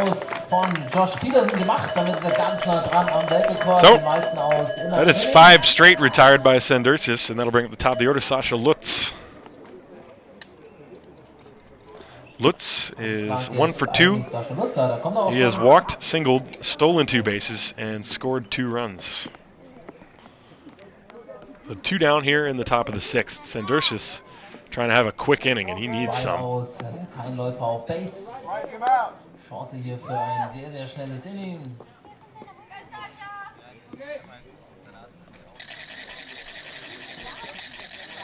Sandersius winds and deals to Lutz. The pitch is in the dirt, ball 1.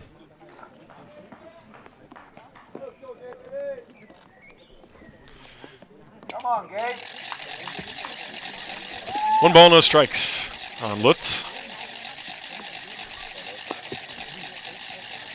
And he shows bunt, takes a pitch inside.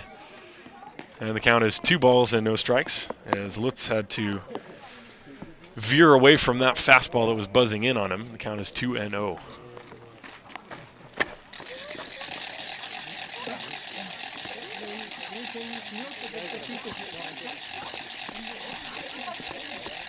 Here it comes.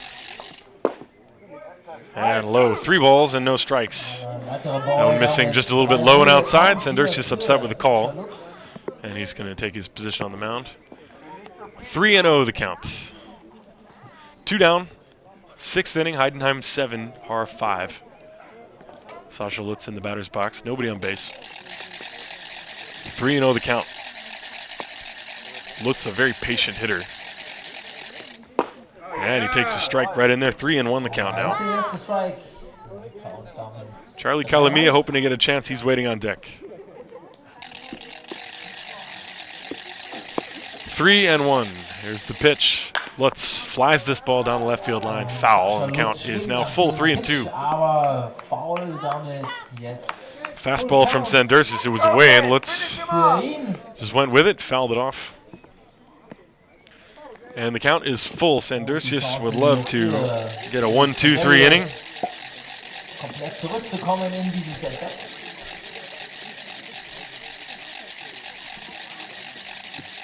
Here it comes.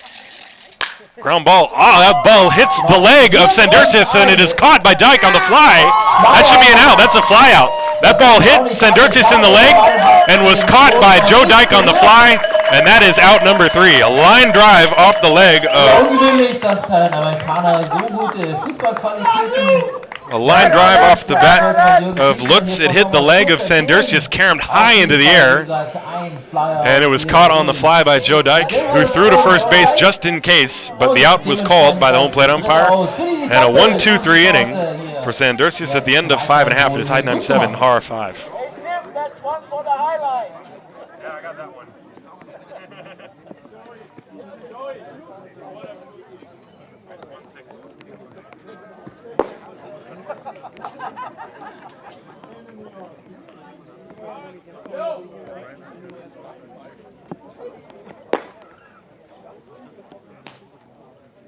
Go, guys, get some runs. Let's go.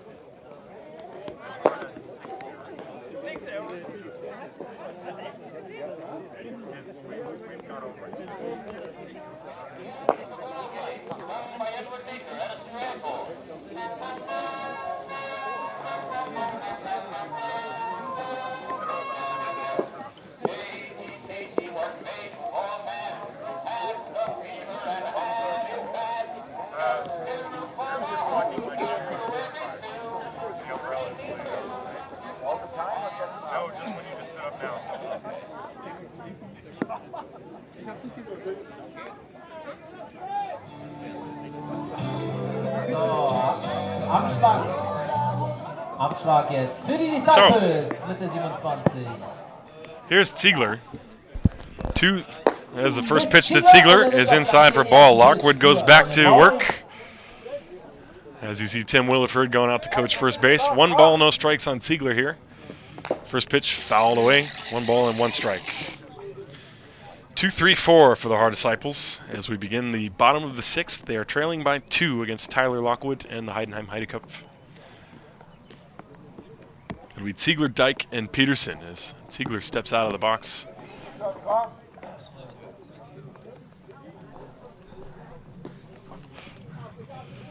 One ball and 1 strike on Ziegler. Nobody out, bottom of the 6th. Nobody on base. This ball hit in the air to right field. Gruber is right there. 1 down. Ziegler flies out to right.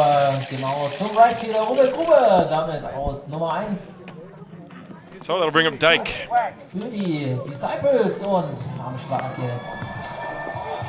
Here's Joe Dyke. Joe Dyke is 0 for 2. He reached on a forced play and scored a run after stealing a base. Then he struck out. He was hit by a pitch and then was caught in that rundown between third and home. He shortens up to bunt, takes the ball outside. 1 ball, no strikes. 1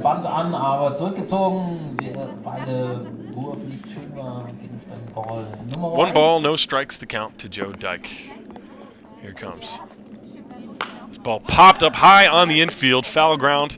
Goering and now Pecci calling off. Goering makes the catch just to the right of the first baseline, and Dyke pops to first in foul ground.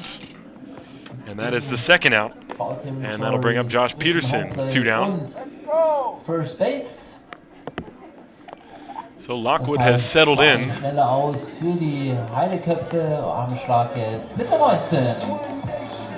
Josh Peterson.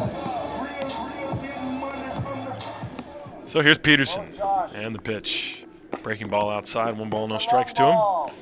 Josh has walked, singled twice, and scored a run. Here's the pitch. Ground ball foul, 1 ball, 1 strike to him. Should anybody reach, Mitch Stefan is on deck.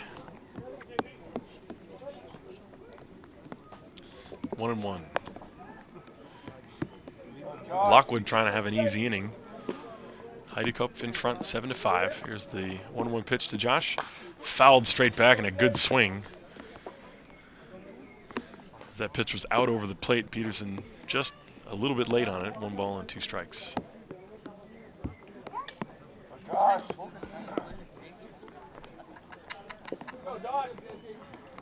Lockwood comes back 1-2. Here's the pitch. Fouled again straight back. Another good swing by Josh. Und weiterer Foulball hier von Josh Peterson. Damit bleibt es beim Count von 1 ball, 2 strikes. 2 outs, nobody on base. Bottom of the 6th. The 1-2 pitch. High pop fly left side. Andrew Smith over near the dugout calling for it. He's feeling for the fence, reaches out, makes the catch, and it's a 1-2-3 inning, 3 pop outs. The Disciples are out in the 6th. No runs, no hits, no errors, nobody left. At the end of 6 full, it is Heidenheim 7 and Haar 5.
All right, Sandurcius is finished with his warm-ups as we begin the top of the 7th inning. It'll be 2-3-4 Charlie Calamia, Andrew Smith, and Simon Göring coming to the plate against Gabe Sandurcius. Sandurcius had a 1-2-3 6th inning.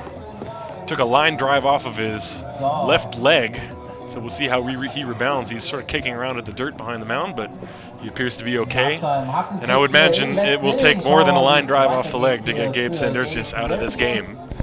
As he is battling, it is Heidenheim 7, Haar 5. And here's Charlie Calamia against Sandurcius. The first pitch is outside, ball 1. Calamia, his first at-bat walked and scored, and he reached on an error and scored, and then he popped to the shortstop Dyke. So he is 0 for 2. There's a strike called, and it is 1-1. Sandurcius coming back with a fastball in the outside corner. Dyke and Siegler playing back up the middle. Stefan and Peterson in on the grass. Here's the 1-1 pitch to Calamia. Chopped weakly up the third baseline. The ball caroms foul, and it is grabbed on the first hop by Selsemeyer. Strike 2. Ball springt noch ins Foul Territory, das heißt Foulball und Strike für Charlie Calamia.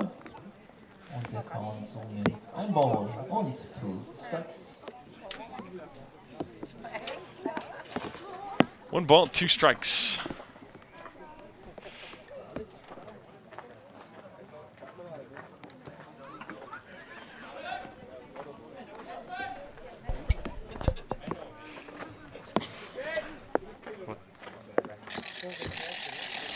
One and two on Calamia. Nobody out, nobody on. Top of the 7th, the pitch.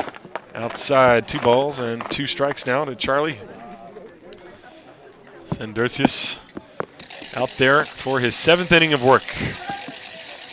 Slow curveball hit on the ground to the shortstop Dyke. Fields it on the 3rd hop. The throw to first is high and goes into the dugout. Calamia will be awarded second base. That'll be an error on Dyke. Und dieser Fehlwurf bringt Charlie Calamia auf die 2. Base. Kein Aus für die Disciples. And that is the 7th error of the game for the Disciples. So here's Andrew Smith.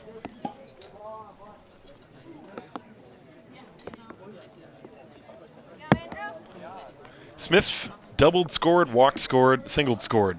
Drove in a run.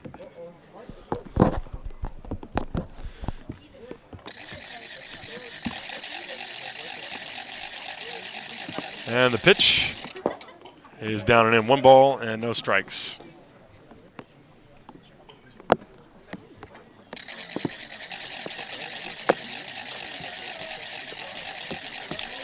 Sandursis from the stretch. Kalamia off second base. Nobody out. We're in the 7th. And a whirl and a look at Kalamia, and he is back. Nobody covering the bag.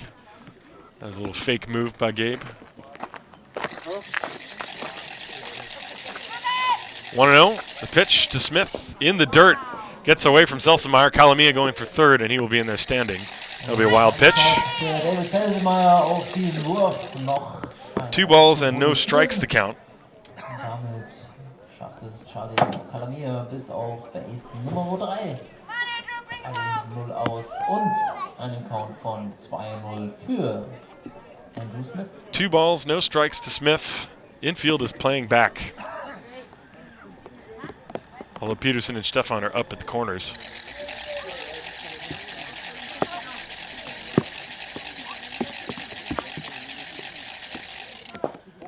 And it's just low. 3 balls and no strikes now, with Simon Göring waiting on deck.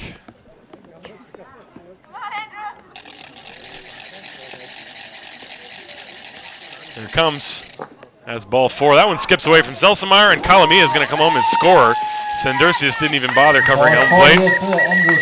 So it's a walk and a wild pitch. And it is now 8-5 Heidenhem. And now Chris Dressel's out on the mound. Have a chat with Sandursius.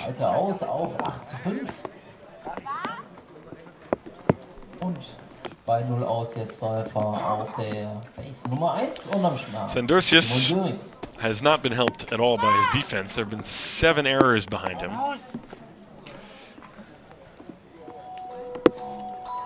Aber da gibt es eine kurze Besprechung hier auf dem Werferhügel der Heidenhem mit dem HM Infield und den 2 Coaches, Chris Driesel und Mitch Stefan. So Dressel returns to the dugout.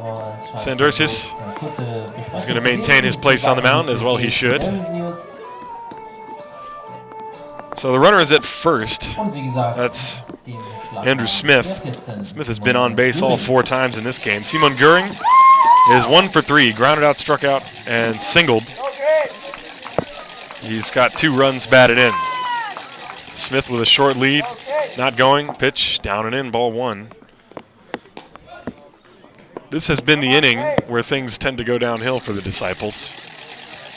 When it gets late in the game. So let's see, a throw to first. Smith is back. He was dancing around off the bag, but he's there. 1 ball, no strikes to count to Simon Göring. Andrew Smith, the runner at first. Infield is back looking for a ground ball to get a double play. There's the 1-0 pitch to Simon. Sandursius from the stretch position. Deals. Swung on and popped up high. This is to the right side. Stefan calling for it. And he makes the catch and foul ground. He almost collided with the first base coach, Klaus Eckle. But Simon Göring is retired. And that's the first out. Smith remains at first. That'll bring up the number 5 hitter, Jamie McOwen. McOwen is 1 for 3. He has doubled, driven in 3 runs. He's also struck out and grounded out. So McOwen, the left-hand hitter, with Smith, the runner at first, is a big hole to the right side. Ziegler is shaded up the middle as Sandursius steps off. 1 out here in the 7th. There's a foul on a big swing by McOwen. 1 strike to count. Fastball up to him, and Jamie fouled it straight back to the screen. Nothing in 1 to count. Andrew Smith, the runner at first. 1 out. An unearned run is in so far this inning. Smith reached via the walk. He's on first. The 0-1 pitch coming to McOwen. Ground ball sharply hit to Ziegler. This could be a double play. Dyke fields. The relay throw to first is in time as he took his time with the throw. That time Dyke wanted to make sure. And it's a 4-6-3 double play, just what Sandursius needed. And that ends the inning. They get 1 run on no hits. Nobody left on base. There was an error, and at the end of 6.5 is Heidenheim 8, Haar 5.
So we begin the bottom of the 7th inning. It'll be 5, 6, and 7 for the Disciples. Mitch Stefan, Cedric Basel, and Rufio Schultz. Stefan has singled and then sacrificed twice, so he's 1 for 1. So, weiter geht's jetzt. The Disciples running out of outs. They need to make up 3 runs here as we begin the bottom of the 7th inning. Lockwood still on the mound. First pitch grounded sharply to the first baseman. Pecci off the bag. Throws to Tyler Lockwood covering. And the play is recorded at first, 1 down. Stefan hit the ball pretty hard, but he is out 3-1 on the putout. 1 pitch, 1 out. That'll bring up Cedric Basel. The Disciples, in contrast to the Heidenhem, have not been extremely patient. They have not worked a lot of deep counts against Lockwood. Lockwood has walked only 1, although he's walked 2. Lockwood has walked 2. He's hit a couple of batters. So here's Basel taking a pitch outside, ball 1, 1-0. 1 ball, no strikes. Bottom of the 7th inning. Heidenheim with an 8-5 lead. Tyler Lockwood has been in there all the way, as has Sandursis for the Disciples. Here's the pitch from Lockwood to Basel, and it's outside, 2-0. Tyler trying to hit that outside corner at the knees, just barely missed. Here's a 2-0 pitch to Basel. There's a line drive, center field. McGowan going back, way back. That ball's going to be over his head and in the gap, a base hit all the way to the fence. Cedric Basel is on his way for 2. He's thinking about 3. The throw coming in. Here's the relay throw. Is going to be close, but he dives in safely with a triple. Cedric Basel with a 1-out triple. And he's at third with 1 out. A drive to the gap in right center field. McGowan was playing in. That ball was well over his head. It was a good relay throw by Philip Schultz, but Basel hustling all the way, and now they're going to face Rufio Schultz. Schultz has singled, been hit by a pitch. He's scored a run. He's 1 for 2. So Basel, the runner, at third with 1 out. The Disciples need to get some runs here. There's a check swing on a breaking ball, down and away, ball 1. Rufio, as I mentioned, singled and was cut down on a force play at the plate. There's the pitch, up and in, and Goering with a mind to throw behind Basel, but Basel in there as Andrew Smith diving in. 2 balls, no strikes, the count to Rufio Schultz. There's a 2-0. Inside, 3-0. Selsemeyer on deck. 3 balls, no strikes to Rufio Schultz. We're in the 7th inning with 1 out. And there's ball 4. Rufio will take first base. So Schultz the runner at first, Basel the runner at third, and now it's Simon Goering giving the signs to the infield. The last time this happened, the Disciples sent the runner, and Goering threw all the way in to second base, and then Peterson was cut down trying to steal home. Basel with a little bit better speed than Peterson. Let's see what will happen here. See how they decide to do it, whether Rufio will take off. or whether Heidenhem will throw through and try to cut down Schultz at second base. No activity on that one as the pitch is in for a strike to Selsemeyer, 0-1. Schultz with a very short lead off first. Basel checking the signs from Dressel at third, as is Schultz. Lockwood getting the sign from Göring. Schultz a very short lead. 0-1, not going. The pitch in the dirt. Good block by Göring. No advance by either base runner. Simon Göring, former minor leaguer with the Milwaukee Brewers. Very talented ball player. He's the captain of the German national team. And he has been a brick wall behind home plate. He has blocked every single pitch in the dirt, both in the first game and in this game. 1 ball and 1 strike on Selsemeyer. And the pitch. There's a good fastball on the outside corner, 1-2. Selsemeyer in the hole. As Lockwood trying to keep Basel on third with less than 2 outs. Infield is back looking for a double play. Smith is even with bag at third. Pesci holding Rufio Schultz on first. The pitch in the dirt again, blocked by Göring, 2-2. Selsemeyer not chasing that one out of the zone, and the count is even at 2-2. There's 1 out. Selsemeyer is the tying run. He's not a home run hitter, however.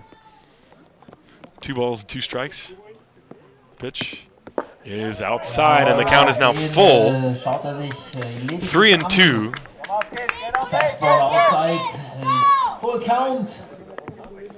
Schultz at first, Basel at third, 1 out. 3-2 on Selsemeyer with Vidal on deck. The pitch, there goes Basel, there goes Schultz.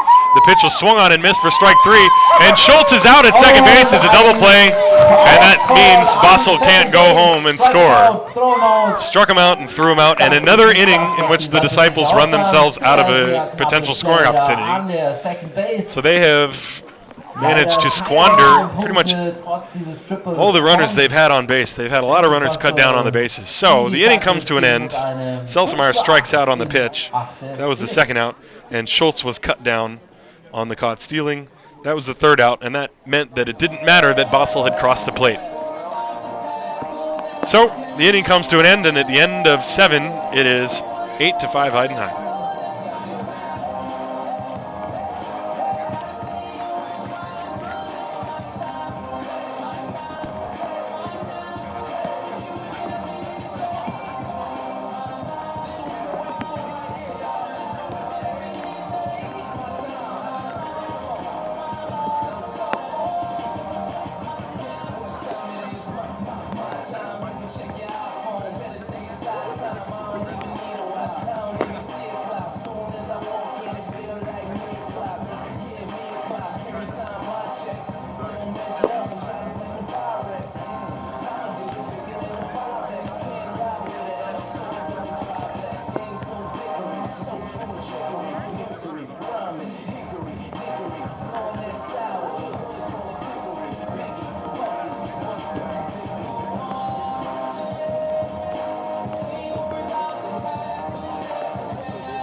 So we go to the 8th inning. Be Luke Sommer, Jay Pesci, and Robert Gruber. 6, 7, and 8 for the Heidenheim Heidekopf. Har Disciples trailing in this one 8-5. Sanders is still out there on the mound. Sommer is 0 for 3. He's lined out, flied out, and grounded out. And now he hits a fly ball, broken bat fly ball, shallow center field, and it's going to drop in for a base hit in front of Cedric Basel. So a single for Luke Sommer, and that's how the 8th inning begins. I think he shattered his bat on that one. And that'll bring to the plate Jay Pesci. Pesci is also, excuse me, I read the wrong line. Sommer was 0 for 3, but I read from Pesci's line. Pesci is also 0 for 3. Pesci is lined out, flied out, and grounded out. Summer, the runner at first. Sendersis on the mound. Nobody out. 8th inning, 8-5 Heidenheim. And a throw to first, and Summer is back as Stefan can't handle the throw. And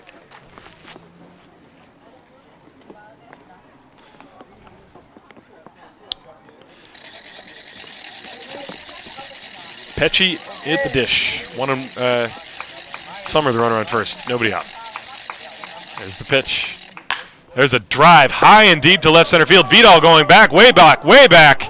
And it is off of his glove and up against the fence for extra bases. Summer was going all the way. He will be held at third.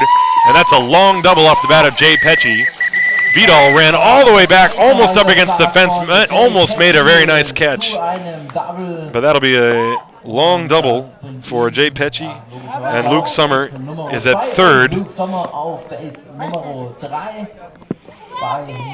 So, runners on second and third with nobody out. That was a fastball out over the plate to Pecci, and he hit a long way in the left center field. Didn't get it high enough to get it over the fence. Vidal had to run a long way and got the glove on the ball, but couldn't squeeze it. And that'll bring up Gruber with runners on second and third, and nobody out. The infield has to come in as Heidenheim threatening again. There's the pitch. In the dirt, gets through Selsemeyer. Coming and scoring is Summer. And moving to third is Pecci. A wild pitch. That means it is now 9-5 in favor of Heidenheim.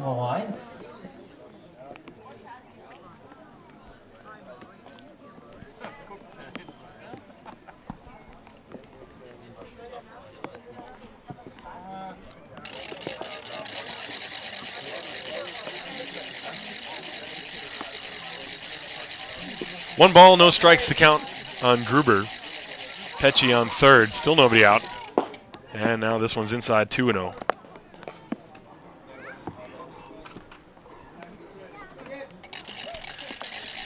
The runner is only on third, that's Jay Pecci.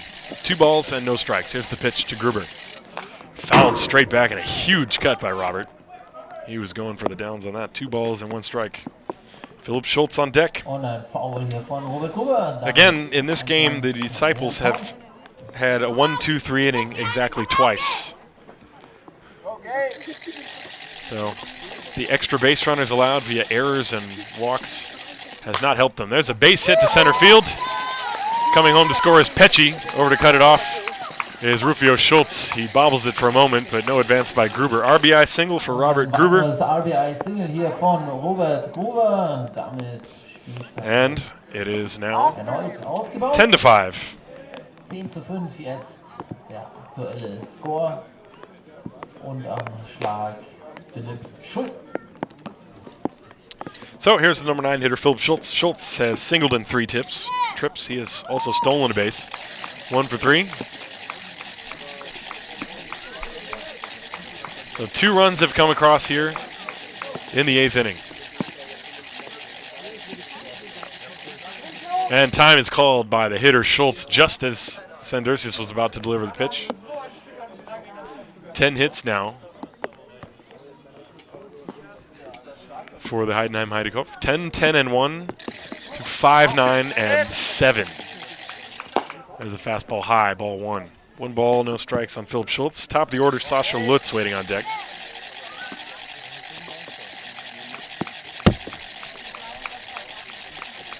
Runner on first is Gruber. This one inside, 2 balls and a strike. There's 2 balls and no strikes. The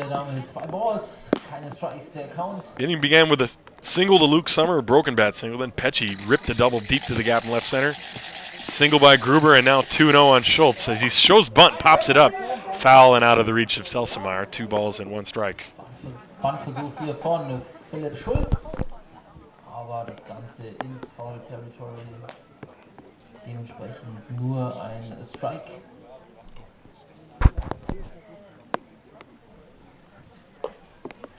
Count jetzt 1 strike, 2 balls. 2-1 on Schultz. Gruber, the runner at first. No, there's nobody out here in the 8th inning. Sendersis comes set. Here's the 2-1 pitch coming.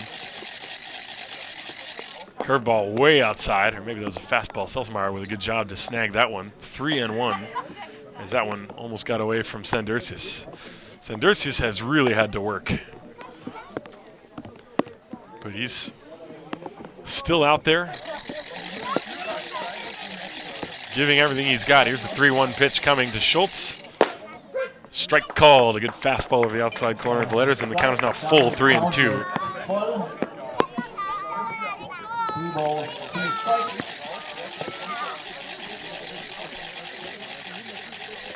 3-2, and a throw to first. Diving back is Gruber. Count still 3-2. Meanwhile, on Schultz.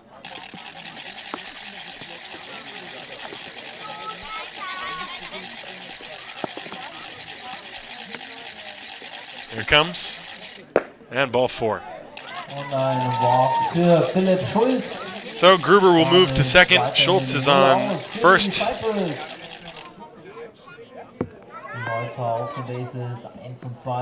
And now Selsemeyer out to have a chat with Sandersius.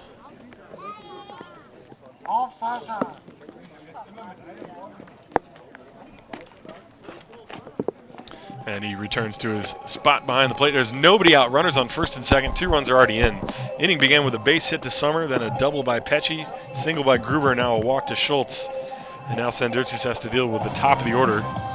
Sasha Lutz, and then Charlie Calamia and Andrew Smith. Runners are on first and second. Nobody out. 8th inning. Sasha Lutz, the hitter. The pitch to him is a strike called. 0-1. Lutz has singled, stolen 2 bases, scored 2 runs, and walked. He's also grounded out twice. Actually, he lined out. He hit that line drive off the leg of Sandersius that was caught in the air by Dyke. Sandersius wants Selsemeyer to go through a few more signs. Now he gets one he likes. 1 strike to count on Lutz, left-hand hitter. The pitch, he shows bunt, pulls it back. The pitch is throw behind the runner at first, and it is grabbed by Stefan. The pitch was called a strike, 0-2. Selsemeyer taking a risk, throwing behind the runner. He risks throwing that ball down the right field line and giving away a couple extra hits, or a couple extra bases for the Heidekopf. So Stefan, with that tall frame, was able to reach up there and snag that one. So 0-2 the count to Lutz. Nobody out. Haar already trailing 10-5. Gruber, the runner at second, Schultz at first. And time is called by Lutz, just as Sandersius was going to deal. Timeout hier genommen von Sascha Lutz. 0-2.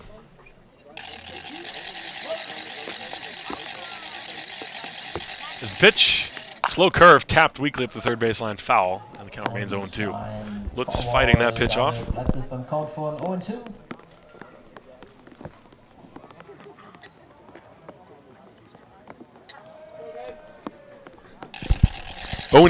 On Sasha Lutz. Nobody out. Sandersius coming set.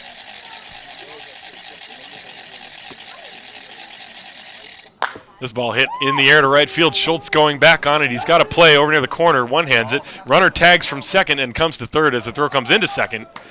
So Lutz flies out, and Robert Gruber with good base running reaches third as the throw came in to the second baseman Steinlein.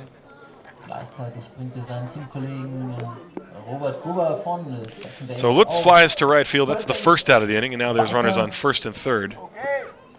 Damit jetzt Läufer auf den Corners, auf den Bases 1 und 3. Und am Schlag die 6. Charlie Calamia.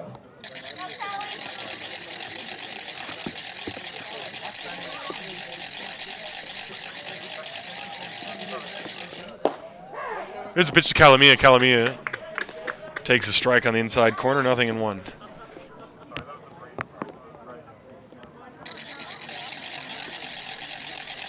So the runners at first and third. Gruber is at third. Schultz is still at first. 1 strike to count on Calamia.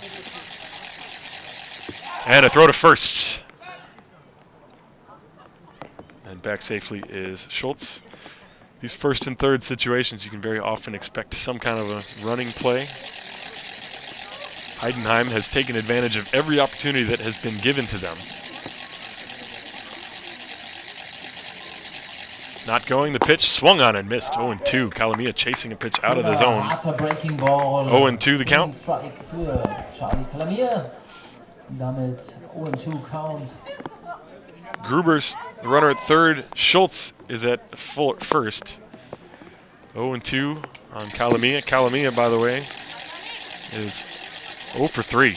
And a lob over to first by Sandersis. That was the cookie move by Gabe. Count still 0-2 to Kalamia. Although Kalamia is 0 for 3, he has scored 3 runs because he's reached twice on errors and walked. And a swing and a miss. Sandersis got him on the curveball. That was a big curveball for Gabe, as it keeps a glimmer of hopes. And now Chris Dressel's going to come out and make a change. So Sandersis' day is over. He struck out Kalamia. So Sandersis will be removed in favor of Lucas Steinlein. So Steinlein was warming up the bullpen. Sandersis pitched in tough luck today. He gave up 10 hits.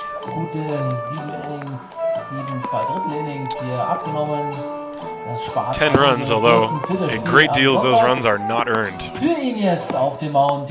So Lucas Steinlein is going to come on. We'll take a little break. We'll be right back as he's taking his warm-up pitches. Der hier versuchen wird, die restliche Spielzeit hier auf dem Mount noch rumzubringen. Bei, wie gesagt, jetzt 2 aus und weiterhin Runners auf den Corners, auf den Bases 1 und 3.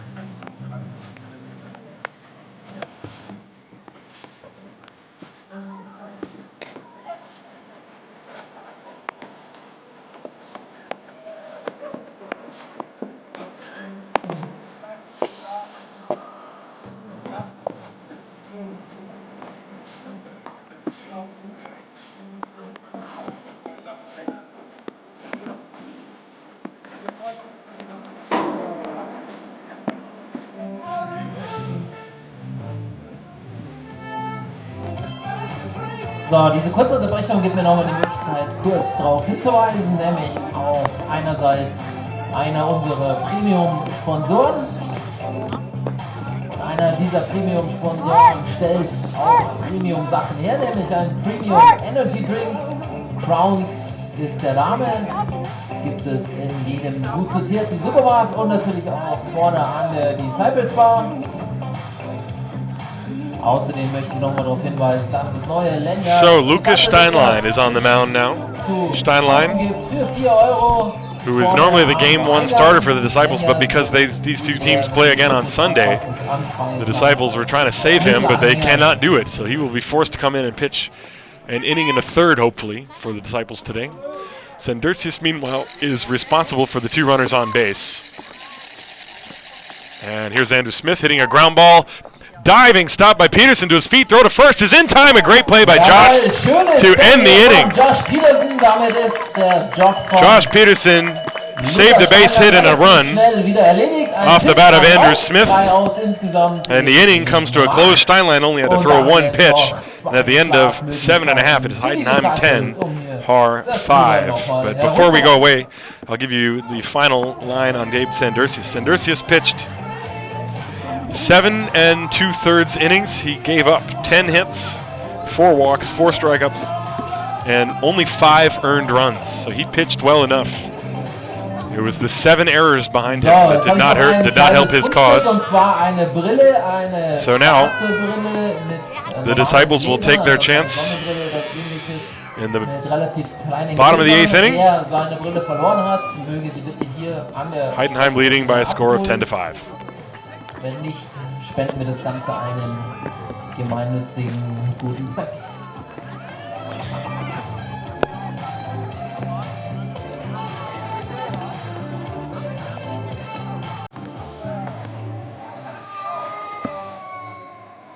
gleich jegliche Gerüchte zu zerstreuen. Nein, den Umpire gehört die Brille nicht.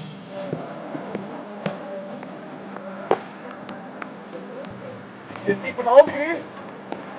Was ist das von Aufli? Vom Umpire.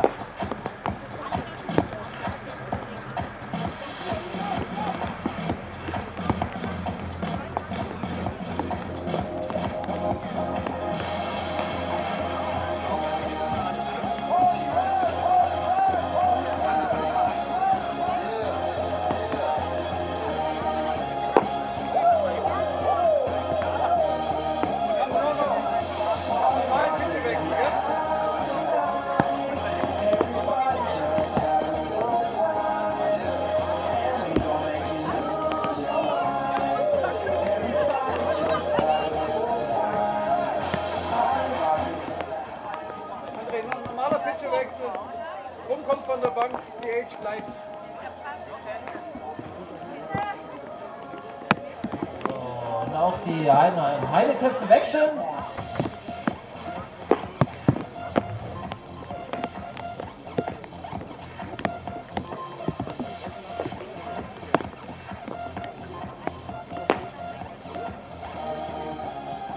Die Heideköpfe wechseln folgendermaßen, nämlich verlässt Tyler Lockwood als Pitcher den Mount und für ihn jetzt ebenfalls aus Füßler Gefilden Johannes Krumm.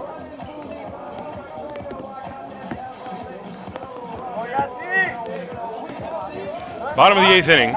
It'll be 9-1 and 2. Jetzt für die Disciples. And a new pitcher for the Heidenhem Heidekopf, Johannes Krumm, comes in to pitch, and he's dealing with Vidal. The first pitch is high, ball 1.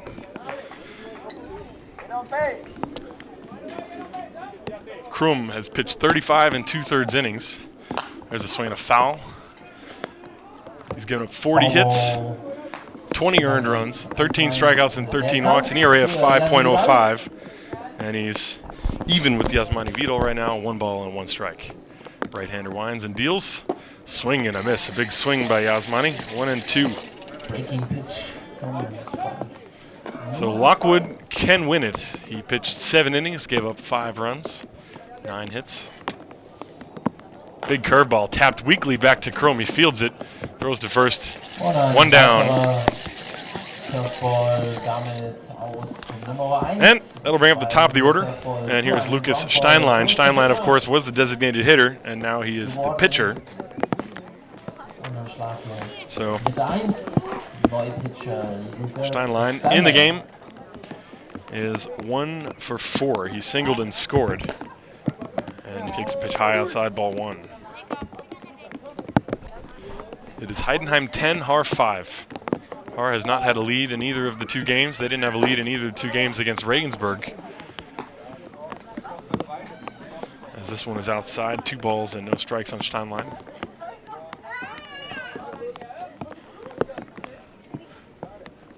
These 2 teams will play again on Sunday. And as it always is with baseball, every new day could bring complete new surprises. The Disciples would love to forget the last 2 games they've played. There's a swing and a foul. That one off of Göring, and the count is now 2 and 2.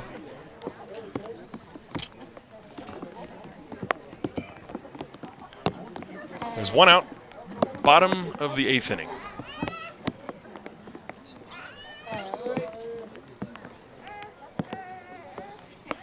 Two as Johannes Krumm deals to Steinlein. Here it comes. Curveball and a good one on the outside corner. Steinlein badly fooled, and he's caught looking. That is out number 2. That'll bring up Ziegler.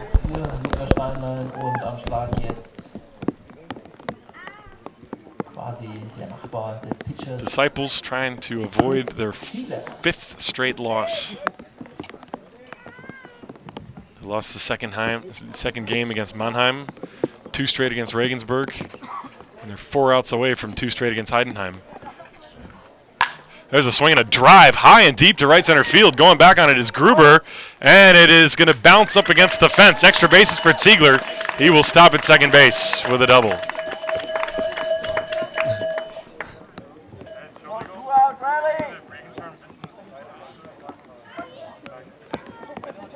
Jawohl, schöner Schlag hier von Chris Ziegler. So Ziegler with a double. Right center field gap, Double für ihn. Bei 2 aus. Go, Joey! So here's Dyke. Zweites Double in diesem Spiel. Hit him hard! Kurze Besprechung jetzt hier nochmal zwischen And Pitcher Simon und Pitcher. Göring is out to have a chat with Krum about how they want to go after Dyke. Of course, they're playing with house money. They got a 5-run lead. No reason to pitch around Dyke here. They can just go after him and hope he hits the ball hard at somebody. Der Disciple, Joey Dyke. Dyke is 0 for 3. He's been hit by a pitch. He has scored a run. There's a pitch. That's a fastball up high. 1 ball, no strikes. Dieser Ball.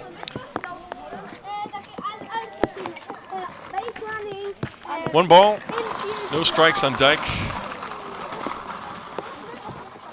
With 2 outs, here's the pitch. There's a strike called to Venice on the outside half. 1-1. Vidal grounded out. Steinlein struck out, then Ziegler doubled to deep right center field. He's at second base. Ziegler has 2 doubles in the game. There's the pitch from Krum. Big chopper left side coming to get it is Smith. He comes across and throws in time to get Dyke. And Joey grounds out 5-3. The end of the inning, no runs, 1 hit, 1 man left on base, no errors. At the end of 8 full is Heidenheim 10, Haar 5. Auf geht's hier ins letzte Inning des heutigen Tages.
So, weiter geht's hier ins allerletzte Inning.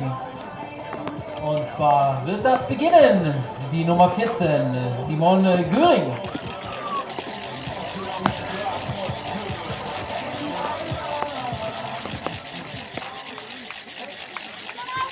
So here's a hard ground ball to Joe Dyke on a couple of hops. He throws to first, and it's high. Grabbed by Stefan. He came down, but it was too late. And Simon Göring reaches on the error by Joe Dyke. That is error number 8 for the Disciples in this game. Also damit Simon Göring safe auf Base Nummer 1. Und am Schlag jetzt Jamie McOwen. That'll bring up Jamie McOwen. And Steinlein deals to McOwen fastball high. Göring was swinging at the first pitch. Göring had been 1 for 4 in the game with a single. McOwen is 1 for 4 as well. There's a swing and a foul back. 1 ball, 1 strike. Oh, Jamie.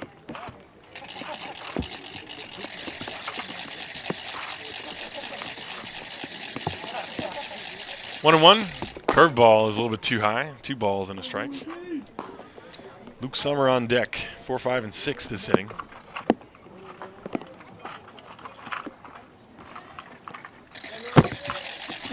2-1 the count. Göring leading off first, being held on by Stefan. Steinlein comes set. The pitch. Swing and a miss. A big swing by Jamie McOwen, and he foul tipped that one into the mid of Selsemeyer. Strike 2. 2-2 to McOwen.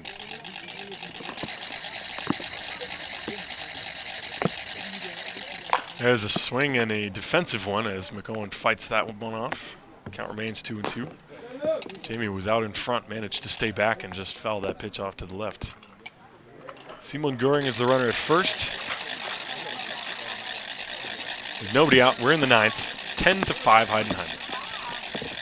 And the pitch, big curve is high, and the count is now 3-2 on McOwen.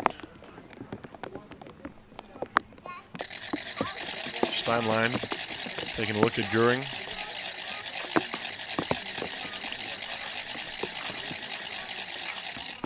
This ball popped in the air to center field. Basel started back. Now he's charging in, and he's underneath it. Makes the catch. Göring has to return to first. One down. So that'll bring up Luke Sommer. Sommer has singled in 4 trips. 1 for 4.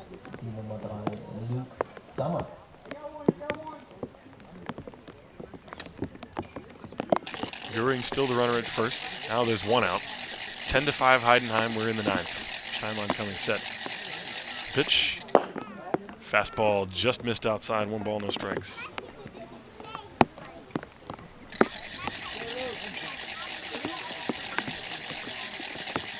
One, 2 is inside, and another delayed steal. As Simon Göring took second base after the pitch had already been thrown. The pitch was called a ball. As the Disciples have been caught sleeping multiple times in this game. And this one is high and outside. 3 balls and no strikes. Jay Pecci waiting on deck.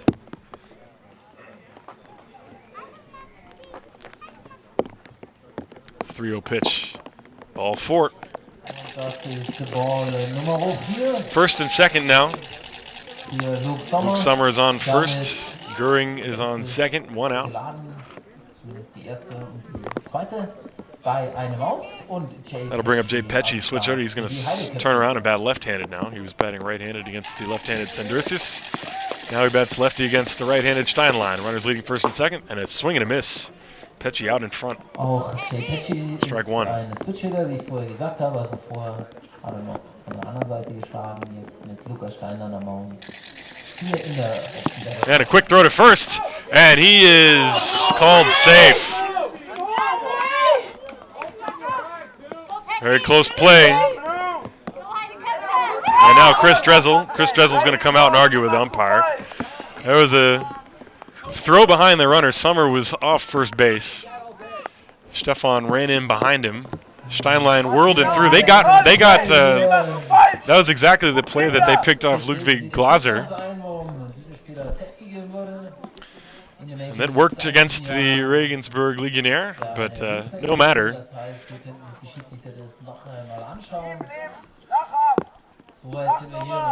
So, the runners remain on first and second. Simon Göring is at second base. Luke Sommer is on first. 0-1 the count on Jay Pecci. Here's the pitch. Swinging a foul tip off the home plate umpire. Ja, ich habe mich schon gewundert, dass das heute gar nicht 0-2. passiert. Einmal im Spieltag trifft sie dann doch immer. 4-mal. Well, kudos. Er weiß, wie das ist. Kudos home plate umpire. Mark Major has been hit by 4 line drives off the chest protractor. He just held up his right hand. Indicated 4. 0-2 the count to Pecci. Gruber is on deck. There's 1 out. We're in the 9th inning. And a play at second base, and he's back and safely.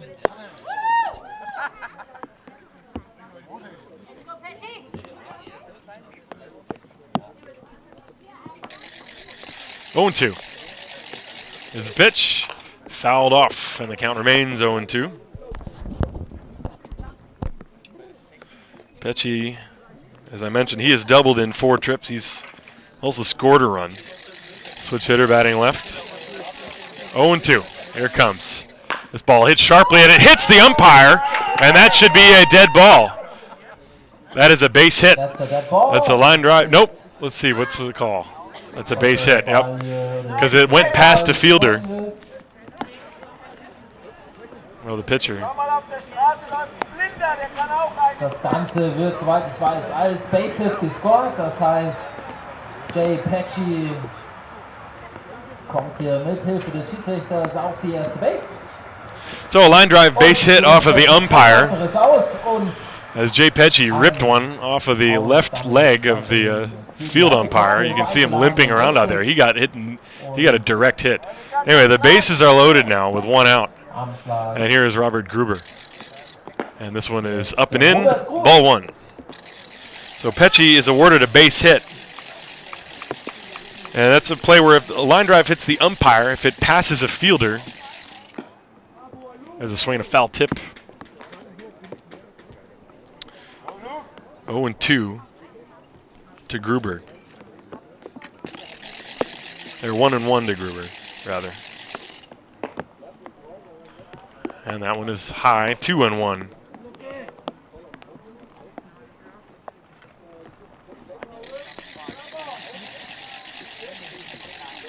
Two-one pitch, inside 3-1. 3-1 der Count.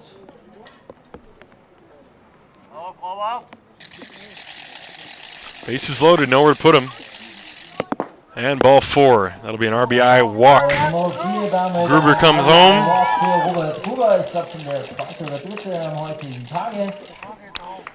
That means Goering scores. He was on the error. That's an unearned run.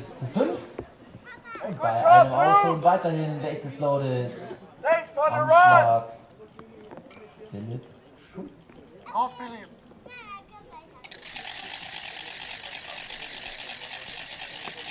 Is the pitch to Schultz, and it is high outside, ball 1.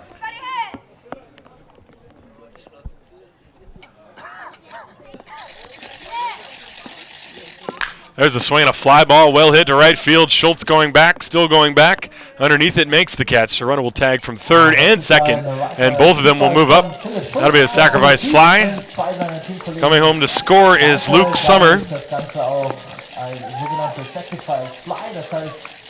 There are 2 down. And the score is 12-5.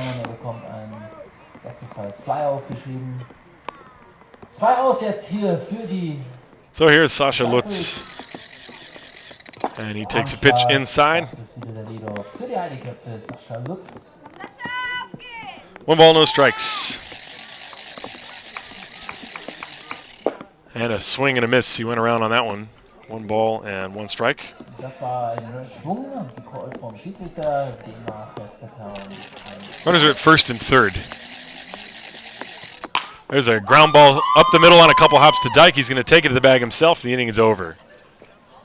So Lutz grounds out, 6 unassisted. That's the 3rd out and final out of the 9th inning. But 2 runs come home on 1 hit. There was another error. There were 2 men left on base. And at the end of 8.5, it is Heidenhem 12, Haar 5.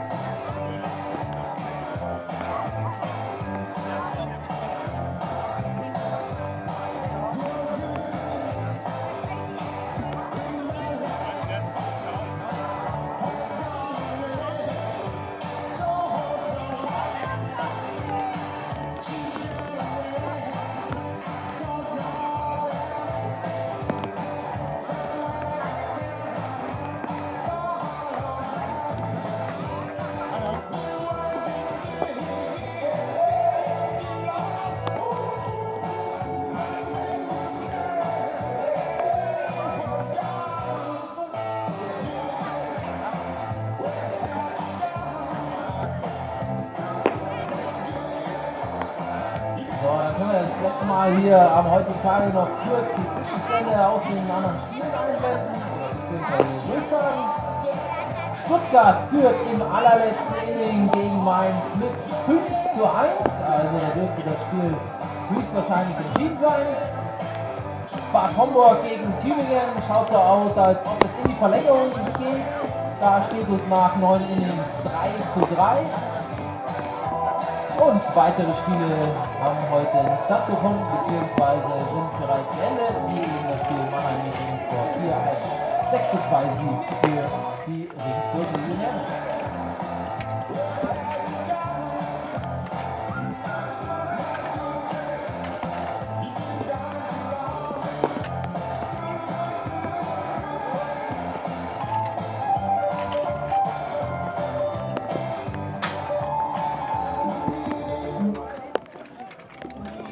So, last chance for the Haar Disciples. It'll be 4, 5, 6. Josh Peterson, Mitch Stefan, and Cedric Bossel here in the bottom of the 9th inning. They trail by 7 runs. So Johannes Krum is trying to close this out. It would be a win for Tyler Lockwood. He would go to 6-0. And the curveball is a strike to Josh, 0-1. Josh has singled twice, walked, and popped out. He is 2 for 3. He has scored a run. There's the 0-1 pitch. This ball hit high in the air to right field, giving chase to the second baseman Schultz over into foul ground, and that ball lands well out of his reach. 0-2. Gruber was playing way off the line right field. He had no shot to get over there. Schultz was the closest fielder. 0-2 on Peterson. 9th inning. Heidenhem looking rather decisive in their victories today. Well, this one is not officially over yet. Here's the pitch. Breaking ball fouled straight back. That was a hanger from Krum. As Peterson had a good hack, but fouled it back to the screen. Count is still 0-2 to Josh. 0-2 Count für Josh Peterson.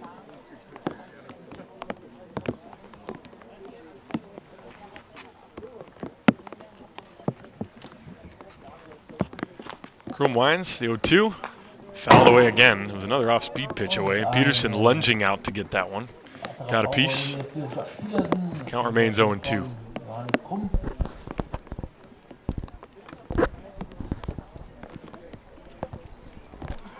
0-2. And this one down in the dirt. 1 ball, 2 strikes.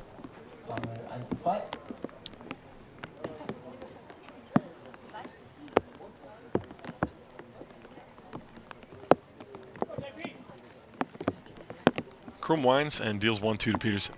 That ball hit high and deep to left field. Lutz is just going to watch this one. Goodbye. Home run for Josh Peterson. Josh with a blast to deep left field, and it is 12-6. Home run. Haar Disciples. Damit verkürzt er nochmal den Spielstand auf 12-6. Well, Josh got a pitch down and in and crushed it. Lutz just turned and took a good look. That ball sailed well over the high wall and out of sight. That'll bring up Mitch Stefan.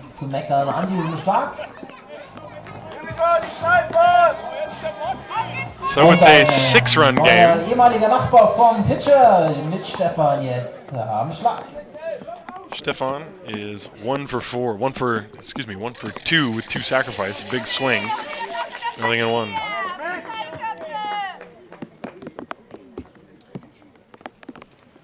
0-1 to Mitch. Right-hander Krum deals.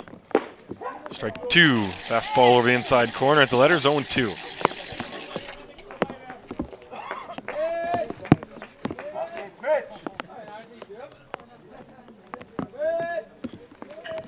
There's the 0-2 pitch to Stefan. Got him swinging. And there's the first out. Fastball by Johannes Krum. And there is 1 away, and that'll bring up Cedric Bossel. Disciples down to their last 2 outs.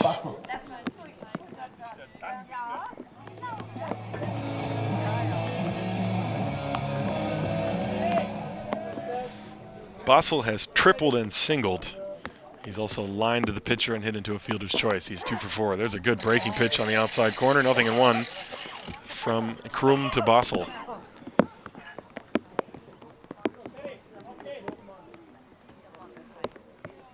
And this one down and low in the dirt. 1 ball, 1 strike. The Disciples had their chances in this game. They had plenty of scoring opportunities, but base running mistakes and a little bit of over-aggressiveness on the base paths has cost them, as has the defensive lapses in the field. There's a swing and a miss on the breaking ball, 1 and 2 on Cedric Bossel. So they're going to have to come back and start anew on Sunday in Heidenheim. We'll be bringing you those games as well. Be sure to tune in. Here's the 1-2 pitch to Bossel. Breaking ball hit high in the air, a pop-up left side. Andrew Smith calling for it. Now he's being called up by Kalamia, the shortstop, makes the catch. 2 down, Bossel pops out. And with 2 outs and nobody on, it'll bring up Rufio Schultz. Rufio has singled, been hit by a pitch, popped to third, and walked. He has scored a run. Rufio Schultz jetzt am Schlag. So Krum trying to close it out. It would be a victory for Lockwood. There's a fastball strike call to the letters, 0-1 to Rufio. 12-6 in the bottom of the 9th. Heidenheim trying to sweep the doubleheader. There's the 0-1. Breaking ball, strike 2. And that was a good pitch by Johannes Krum. Broke right over the outside corner. Schultz was fooled, and the count is 0-2. Krum working quickly, and the pitch. Strike 3 called, and that's the ball game. 2 dandy curveballs to finish off Schultz. 2 very good innings. Johannes Krum comes in, gives up only 1 hit in 2 innings. And that's the end of the ball game. Heidenheim defeats the Haar Disciples by a score of 12-6. They won the first game, and then they come back and win the second game. So the game is over. So thank you very much to Splink TV. Thanks very much to Carla for doing the camera. Thanks to all the fans that came out, both from Heidenheim and from the Haar Disciples. And the Disciples will go at it again in Heidenheim on Sunday. And we will be there to bring you the game, so please be sure to tune in. Remember, you can find all the replays of these games, plus highlights, and the previous season's games on EuroBaseballTV.com. So we'll see you on Sunday. Thanks a lot for watching, everybody.